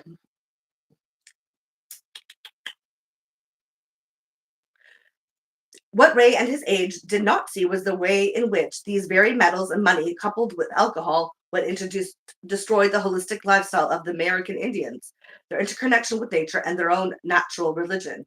In refuting the claims of the atheists that the world was created by chance configurations of atoms, Ray and his follower William Durham, pursuing the lead taken in More's antidote against atheism, worked out the argument from design and its theological implications. The earth as it appeared at the present time, with its great abundance and variety of parts, quote, must needs be the result of the counsel, wisdom, and design, end quote, against those who had argued that the, quote, present earth is nothing else but a heap of rubbish and ruins, end quote. He pointed out the advantages to civilization of its present constitution. The earth was filled with sand, gravel, limestone, clay, and marble, such that there was a variety in the landscape suitable for numerous kinds of plants and animals and the breeding of domestics. The variation in slope of the land and the size of streams and rivers made different areas suitable to various kinds of tillage and herding. Its pleasurable coating and green grass and fragrant flowers, with its, quote, many pleasant and nourishing fruits, many liquors, drugs, and good medicines, were marks of its design by a wise creator and governor, end quote. Ray's philosophy of progress was extended by his follower William Durham to the concept of human stewardship over the whole natural world. Durham's Physico-Theology, published in 1713, might today have been called an ecothology. It embodied a number of ecologically sound principles and a managerial framework of stewardship modeled on man's role as caretaker of God's creation. Okay, I just want to butt in here because I was going to go make some lunch. I'm sorry. You've had said so many interesting things since I've been in the house, but like, it never occurred to them it's just literally the reverse of that. No, all that stuff is nice to you because this is your environment that you are like evolved for. Mm-hmm. Like, it's so dumb. It's so dumb. And I just couldn't help myself. That's so obvious to me. It's so obvious to me. Like, yeah, you like all that stuff because that's where you're from. That's your home, you moron. Yeah. Why does that prove God exists? What? How I know, because they never question that. Because how does that prove God exists? Exactly. And they don't question that though. Notice that? Like, and when people do, they're like, oh no. Blasphemous. Right. We can't have that. We can change everything else Yeah. But not that. and rationalize it But not because that. God said. Because we gotta hang on to the because God said, because that is Yeah. it's our most powerful. Oh my God. Yeah. Sorry. Well, that Go way on. they can't be if everyone believes it without question that the God exists without having to prove it, then it works in their favor because that part is what you need to question for all of this to make sense. Right. So they're Right? still they're resting all of this stuff on some God. unprovable metaphysical nonsense. Yes, exactly. Ugh. Fun It's so time. annoying. Okay. Where was I? It embodied a number of ecologically sound principles in a managerial framework of stewardship modeled on man's role as caretaker of God's creation. The manuscript that ultimately resulted in the physical theology had been prepared for the Boyle Lecture of 1711, an important part of the series of defenses of liberal Protestant social philosophy, resting on Newtonian science. Protestant philosophy, liberalism. Yep. That's where liberals come from. So tell me again how liberals are left. Okay. These lectures had been founded according to the wishes of Robert Boyle, who, in his will in 1691, provided for annual lectures dedicated to proving the Christian religion against, quote, notorious infidels, atheists, theists, pagans, Jews, and Mohammedans. So, like Islam, right? End quote. Divisions among Christians being excluded. The English Revolution, of course, excluded. We don't question that. We don't question Christian religion. No. The English Revolution of 1689, like the Civil War, had produced a social and religious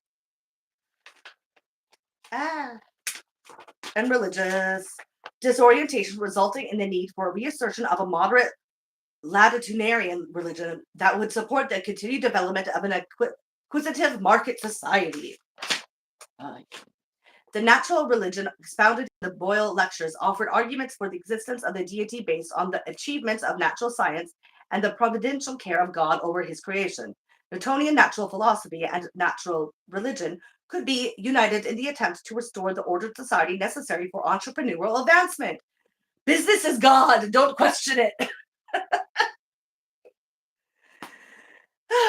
At the same time, they would provide a bulwark against the socially disruptive views of hobbyists, enthusiasts, and freethinkers.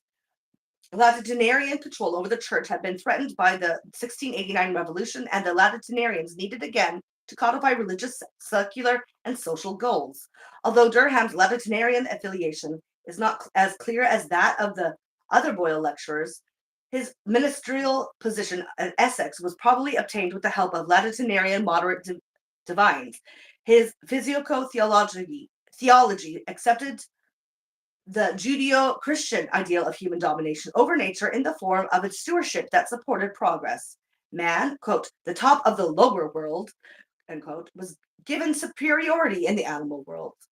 God was the wise conservator and superintendent of the natural world who made people in his image as caretakers and stewards on earth. In confirmation, he cited Matthew 25:14, quote, that these things are the gifts of God.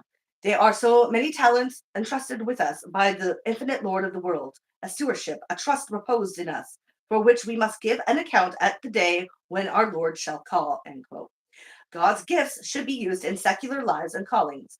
Religion should be united with the Protestant idea of duty and calling, be it that of, quote, ambassadors of heaven or the more secular business of the gentleman, tradesman, mechanic, or only servant, end quote.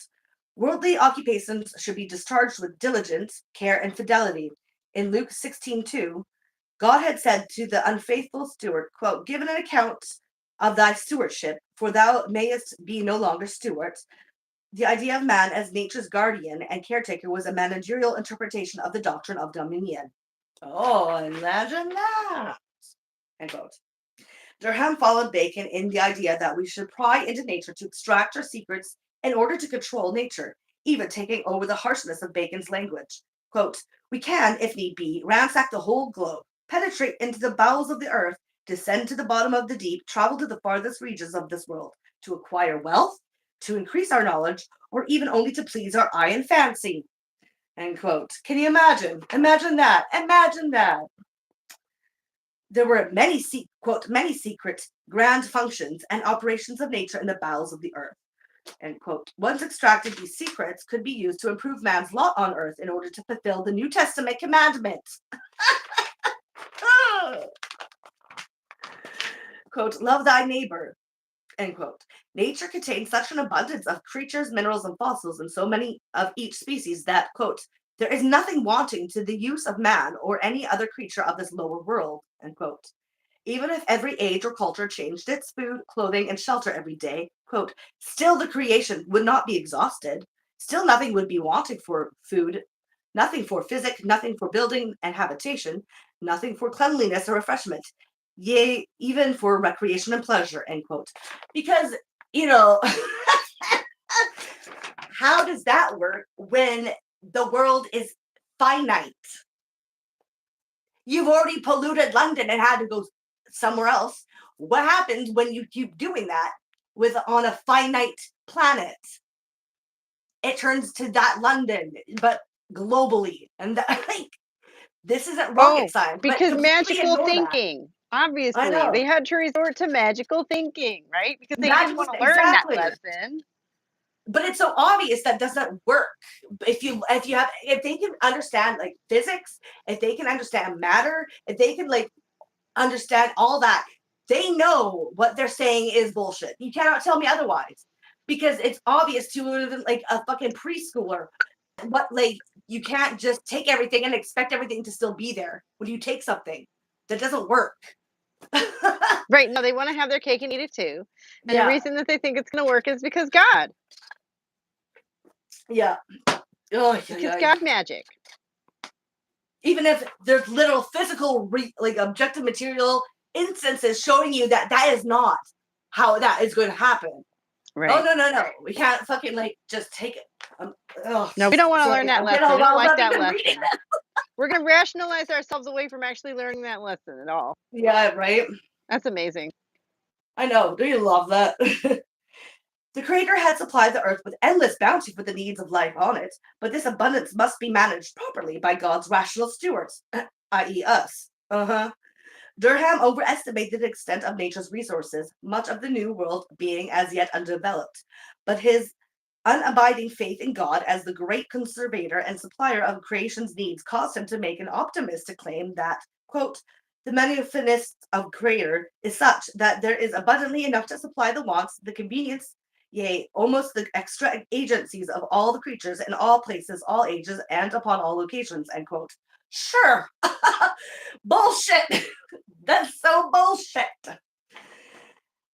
The Baconian method was useful also in searching out evidence of the deity from observations of design and nature to fulfill the Protestant commandment, glorify God. Let us cast our eyes here and there. Let us ransack all the globe. Let us, with the greatest accuracy, inspect every part thereof. Search out the innermost secrets of any of the creatures. Let us examine them with all our gauges, measure them with our nicest rules, pry into them with all of our microscopes and most exquisite instruments, till we find them to bear testimony to their infinite workmen, end quote. Ugh. The inventions through which nature could be utilized to glorify God and improve the human condition included the instruments of astronomy, navigation, and geography, and the sciences of geometry, arithmetic, and optics, as well as the technologies useful for building, clothing, feeding, and caring for the health of the human race. God had provided man's soul with an inventive faculty and hands to carry out his ideas. The present social order, like the present natural order, was the most useful for carrying out God's plan. Quote, there are good political reasons for man's clothing himself. Many callings and ways of life arise from hence, and to name no more, the ranks and degrees of men are hereby in some measure rendered visible to others in the several nations of the earth, end quote. The idea that nature could be transformed by the hand of man within a social system where clothing and callings marked one's station in life was part of the ideology of status society with an inquisitive middle class. So now they're trying to rationalize status as God ordained. These bastards. Oh, I hate them. It's It's so very stupid. tiresome. It's very annoying. It They're is. super annoying. It's so in your face stupid that Yeah. they're just like they're literally sniffing their own farts with their heads up their asses. Right, What they're right. And doing. we're living in the consequences of this, so that Yeah. probably is another reason why it really sounds like ass to us. Yeah. Definitely. God was a caretaker, steward, and wise manager of his entire created world. His design, management, and providential care as the great superintendent of the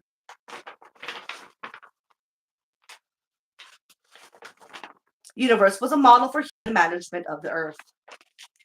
Everything created had its own place and purpose and interdependent balance of nature, even though, quote, there were things of little immediate use to man. In this or in any other age, volcanoes, caverns, and grottos were the wise contrivances of the Creator, serving to the great uses of the globe and ends of God's government, end quote. Durham made use of not only the principle of ecological interdependence, but also the concept of adaptation. All animals had organs marvelously adapted to their habits and to their habitats. Yeah. So you can't fuck it over by trying to pry them open and exploit the earth and pry that open and remodel it in your hand. They have the 1, 2, and they just leave the other 2 laying on the table, and they're like, "I don't see 4. What do you mean there's 4? What are you talking about?" Yeah. Right? The organs of respiration, motion, and vision were suited to the medium in which they lived. Each lake, pond, hill, and vale had its own group of trees, shrubs, plants, and animals, quote, whose organs of life and action are manifestly adapted to such places and things, whose food and physic and every other convenience of life is to be met with that in that very place appointed it, end quote. Another ecological principle was that of population stability. And here we come, the population stability. This is why, yep, we're getting there. Each valley, forest, or lake was kept in perfect balance so that the number of species in any one place remained constant, and there was sufficient, quote, room, food, and other necessaries. God's wisdom was manifested in balancing the number of individuals of each species of creatures in that place appointed thereunto. Hence why you have them sterilizing people in different countries and they want to control population growth. And that means women. That's why women are oppressed. This is like, now we get to that part, functioning. Why women as a class are subjugated, just like why race as a class is subjugated. It is the purpose to exploit and control the resources. Bam. Simple as that. That is the exact motivation and reason. It's not inherent. It's not natural. It's Protestant. Women as a resource, just like timber, y'all. Yep.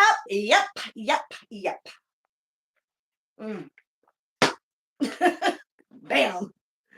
Okay, where was I again? See, now we're getting to a point where I'm getting riled up so much.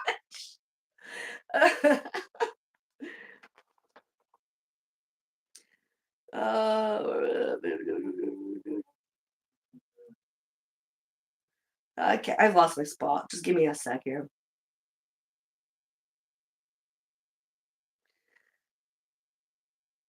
The cause of this adaptation in ecological balance in nature was the great artist who had created the existing frame of the earth by designing, conserved, and maintained its present constant state.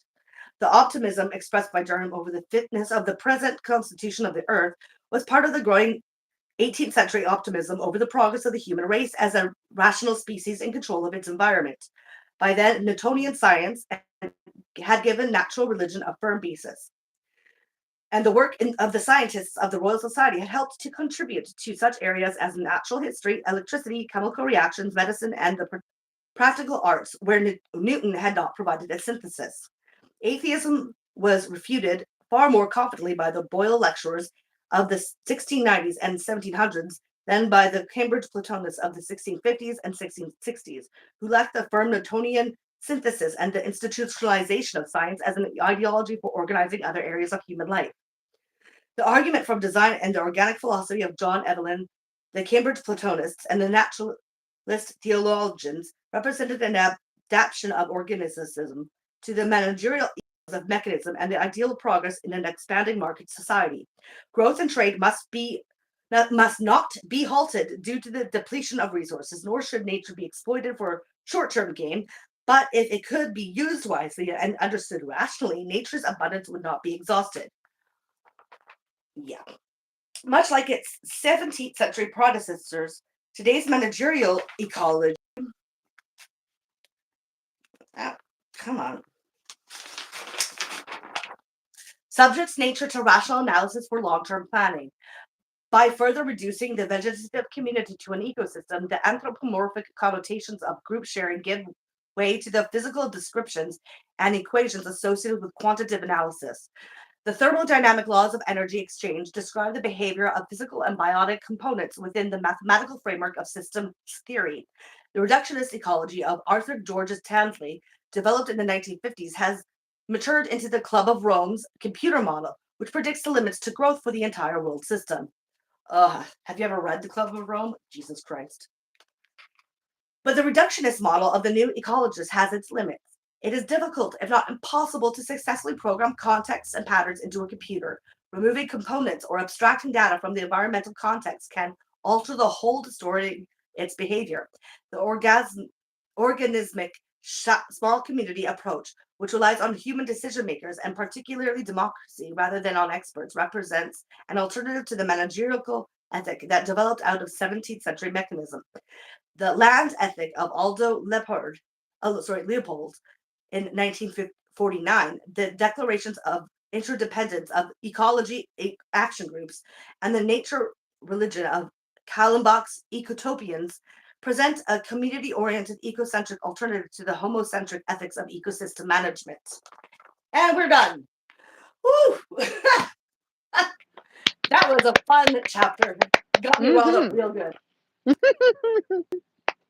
And that's the thing too, like even like when we're talking about predictions, because like I said, I have that really good Cambridge text, right, of ecosystem thermodynamics, right, or sciences, right, which really give you a full understanding of the physics of thermodynamics within the with Earth thermodynamics, and like it makes sense. But the problem is they don't even question what the use of that understanding should be out for. So it's just about trying to not just predict, but to try to sustain the managerial aspect of it, right? How much can we take without killing ourselves? But the thing is, it is such just a little tweak of like, say, the amount of forests that are being cut or species that like are being exploited to death and all of a sudden are now extinct will change the whole trajectory, because it changes it completely messes up the the arithmetic and the mathematics that gives you the output of understanding the predictability. So trying to, even if you put it in a computer, you're not going to be able to actually compute it. Even now, like you might be close, but you don't know how close you really are in that predictability statute. Like you don't really can predict it enough to think that you can control it, at least. Well, because that's we're not even. That's what they're trying to do. But the only way you can understand that is actually to learn about Earth system thermodynamics. Because once you do, you have a real concept of who's the problem and what's the problem, and which they don't actually legitimately address. But it really shows you what the problem actually is, which is capitalism and industrialization. This Protestant liberal idea of ecology and where it comes from and all that. That's the whole thing that we need to question. Yeah. And this idea that we are God, that we can control and exploit nature because God's willed us to be his messenger or something. Yeah. Because that's where it all comes from. But we're not. What? That makes no sense. If you take out God, then all you've got left is you're trying to control and exploit for your own benefit. Right? So when you think of it that way, then maybe you'll come to an understanding of what needs to be done. We got to get to that mindset first and get rid of that Protestant fucking, embedded in that, the idea of life. Yeah, good luck convincing people they're not actually on a mission from God. Exactly. That's why it's like, oh, well, this is depressing. Yeah. I liked that thing at the end. What was that last bit about, like, the alternative social structure? I feel like there's a whole essay just buried in that last couple of lines there. Not really. Well, kind of, but here, let's see. I mean, she's like alluding to something that I think would be like Yeah, interesting she's to. trying to allude to like more of like a land ethic where people will be independent of that Protestant sort of view and go like just use it as a community oriented alternative to the homocentric ethics. So what she's basically saying is to remove the Protestant ideal that we are controllers and we are messengers of God, and just Yeah. focus on what of the like what we know about how nature like it supports nature, right? Because Right. like one the reason species evolve to where and this is with every species up to now is part of a function of keeping a habitable planet habitable. That's what evolution is all about. That is our function. We're not doing that. We're destroying all the other functions because we see it as dead matter because we've separated ourselves from nature. We are a part of nature. Human beings are Right. just No a shit. fucking That's species, so psychotic. right? But that is an easy understanding when you don't believe in God. If you can actually see the God part and remove that, it becomes evident that we have the capacity to like change because we have our ability to think. Our species are Yeah. pretty good at that. But we got to Right. get rid of this notion of God, which does not You it doesn't make you want sense. to talk That about a tells us mind we are the virus? obligators of God. Yeah, You want to talk about a we're mind not virus? obligated. We're Holy not messengers shit. of God. You take that away, then you stop like focusing what of your conservation about yourselves and your species, because that's the problem. Is that like it's not we are not God's messengers, and we don't have just the justification to be exploiting everything just for our own wants. You have to get rid of that idea and get community just like understand nature as a function, not just because they're because of God. Right. It's there to function and has its functions to keep the planet habitable. That's why it's there. It exists not for you. It's not for you. It's to be it's for everything else to keep it habitably sustained. So that's the focus. We need to stop being so egotistical. We're not that important. Right. We can be Right. But it's destructive. we are like completely delusional in this way. You know. Mm-hmm. Yeah, I That know. we are separate from all of this and are somehow above it and managing it. I mean, like Yeah. anybody who's had a garden knows that, like, A, that's kind of true, and B, it's also not. Yeah. That we Like can help you as can long as we have have your the ability to input, change. Yeah, you we can have have the your ability to effect change. on stuff, but yeah, Yeah, you're not it's actually like in charge. we can help because we have the ability to think and understand and be logical, but it's the idea that everything is for our benefit, which comes from a Right. Protestant idea of God. You have to get rid of that part Oh, for it's you so yourself to be horrible. helpful, not on the Protestant idea of God. In Yeah. that's been embedded in that kind of egotistical, like self-grandiose importance of what Right. nature is for and for your own use. We have to get rid of that part because there's no justification for that. There's nothing Yep. that proves that that's actually what is happening. That's the hard It is part. a really powerful narrative, though, and Yeah, I know. I just, we sometimes it seems like an impossible goal, but I'm trying to come up with competing narratives. It's one of the reasons I'm writing a book too. Yeah. Because I really do feel like the stories that people believe about themselves are so important in determining how they behave. Yeah, it is really. I need a cigarette. Again, so relatable. I quit, so I'm not gonna do that, but I so relate. I'm just gonna let the dog in the house. You want to come in, baby boy? Huh? You want And to come see in? what I notice? Mm-hmm. Once we start talking, or once we start reading, all the bots left. Right. No, once we get into the meat and potatoes and stuff, anybody that's not interested in that runs away. They're just here to rile people up. Like, seriously. Right. Right. And we actually They're not start here doing for actual something. intellectual discussion. They're here to stop people from thinking. Oh, For yeah. the most part. Yeah. So Oh, that's yeah. why it's like, once you realize that, like, yeah, we should probably figure out how to like learn how to delete that, because who wants to? If you're gonna come in here being actually interested, and that's what you're seeing on chat, you're just gonna leave. That's So it's true.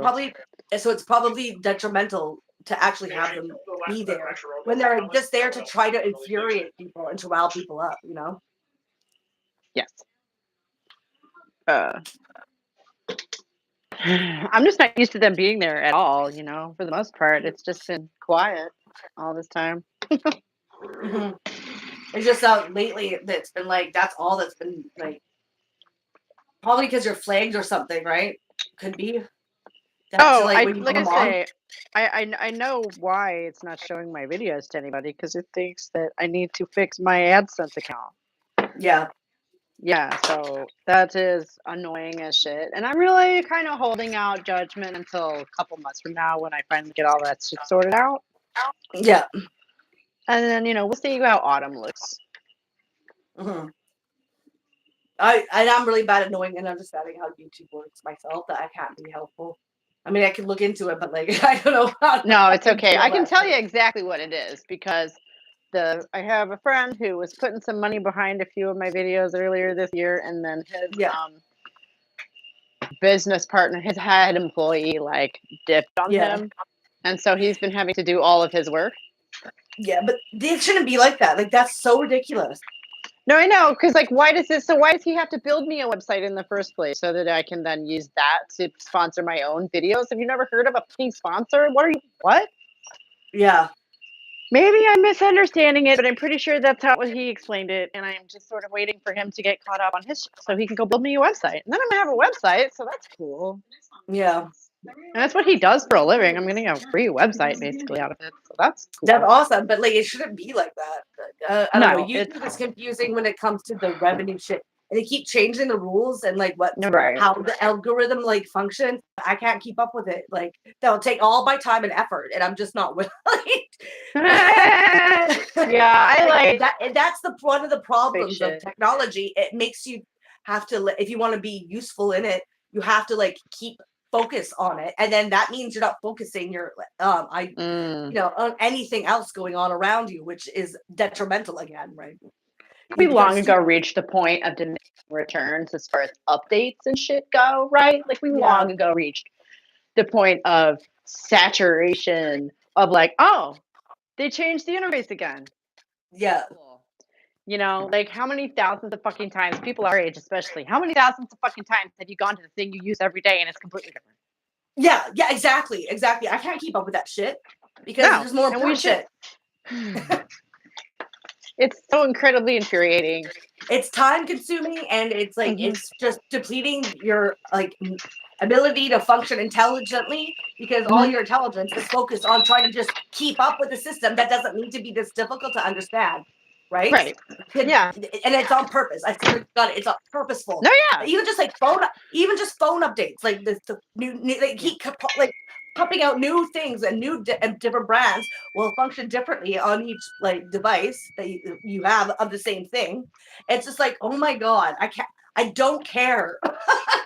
No, yeah. This is wasting my time. It's gone from being like the latest cool kids thing to being fucking annoying. And maybe that's me being middle-aged. I don't know, but no, it's because you understand the fucking the unimportance of doing that, right? To everyone, except it's important for technological fucking companies to keep you stupid and everything else, and to force them to try to keep up with the new technologies by changing it all the time. Right. It keeps your attention. It keeps you busy inside of there, rather than just using it as the tool that it's supposed to be, whatever it is. Exactly. Yeah. Because they could make everything more simple and easier, and it would actually function better, but they don't do that, and it's got to be purposeful. Because I don't trust those fuckers like as far as I can throw them. No, you have no reason to. In fact, you have reason not to. Exactly. Like specific whistleblower confession level reason not to. Yeah. YouTube hates this video. Again, I don't think anyone is paying any attention to me right now at all. No, I know, but like if they were watching, they would be like, "Yeah, we're not." No, and see, that's the one nice thing about it is it's a total whore. And when I come back with my money in 2 or 3 months, it's gonna go, yeah, sure, whatever. Oh my God! See what I mean? I thought. Did you hear what I said? No, did you hear what I said? No. You okay? You go first. Oh my god. Oh my god! I was just saying that they're just gonna boot me off, like, and then he booted me off. Like, really? Wow. And I was saying that YouTube is such a whore that when I come back in a couple of months, it's not going to give a fuck about any of this, and it's going to push my videos out again because I paid. Yeah. No, it was so funny though because I was just saying, yeah, they'll probably boot me out, and right then they booted That me was off. amazing. That was amazing. You see what I Oh, mean? yeah, your demons are showing YouTube, as the kids say nowadays. Well, I mean, it's the same with when I was on your chat on the other when we weren't doing the reading, but like you were doing other things, and we were Yeah. talking about these issues of imperialism, of lots of other things. They would constantly block my fucking messages and be like, "I can't see what you're saying," and I'm like, "Yeah." That happens all the time. They always like to boot off everything that I've got that's of any importance that I have to say. I almost forgot about that. I mean, this sort of So circumvents it's not that a in a lot of completely ways. implausible reason that they might be watching. Just even if you don't have an audience, they still are in there. The robots are watching. Yeah, like it's picking up things and it's like deleting things that it don't like. Right. But anyways, I've got a lot of shit I gotta get done today, so I can't stay for long. Oh my god, same. Yeah. It's tax-free weekend here, which means it's shopping bonanza time. Yeah, I gotta get prepared for camping, so because that's coming up. Oh yeah.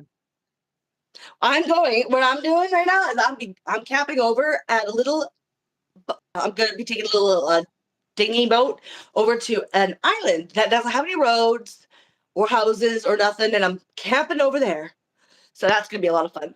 That sounds lovely. There is a bike and kayak and paddleboard rentals, and me and my kid are going to rent a tandem kayak and go around the island. So that should be fun. I'm excited about that.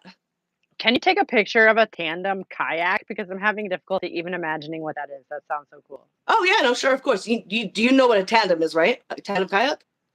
Like a bicycle. I know what a tandem bicycle is. Kayaks is basically the same. It's just it's a little bit longer and it's two-seated. Oh, okay. Okay, cool. That sounds fun. Whatever. Camera anyways to take pictures, except for not leaving my camera, my phone. Whole life.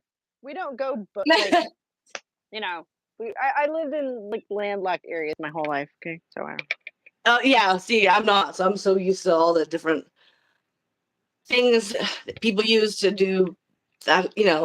Adventuring around the ocean. So I'll take pictures because it's a really nice island. You got a bunch of. It's like situated on a bunch of sandstone, and so you got all these caves and stuff. Ooh. By all the smooth sandstone that's been like, smoothed by the sea, right? Mm-hmm. Constantly, smoothing it out and stuff. So yeah, all these caves and stuff to explore. There's all the sea life, right?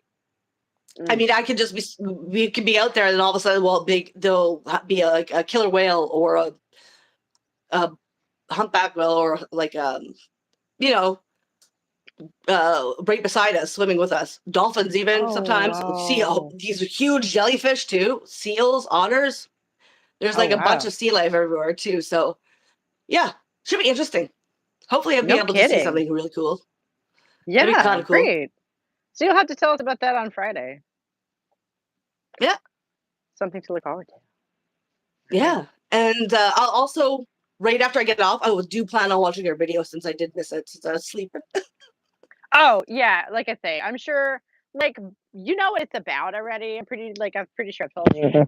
Yeah, you talked to me about the whole, like, idea that, like, the psychedelic DMT fucking well, but, like, boys trying to... just, like, I come up with an alternate explanation for people having these experiences. And, like, no, mystics exist. You're not one. And taking a bunch of drugs is not going to fix that. Yeah. No, but that sounds interesting. I'm really curious about it. I just had a late night last night. Well, be the one person who leaves a comment under it. Okay, I'll go and I'll leave a comment for sure. Yeah, awesome. Thank you, honey. All right, so I will probably have to get off. and go do that before I start my camping stuff and Yeah. organizing. So Okay, thank I you. And I will look see forward to you hearing next your Friday. thoughts. Yeah, cool. Sounds good. Yeah. Have a Okay. fun trip. Yeah. Thank you. Bye. Cool. Bye.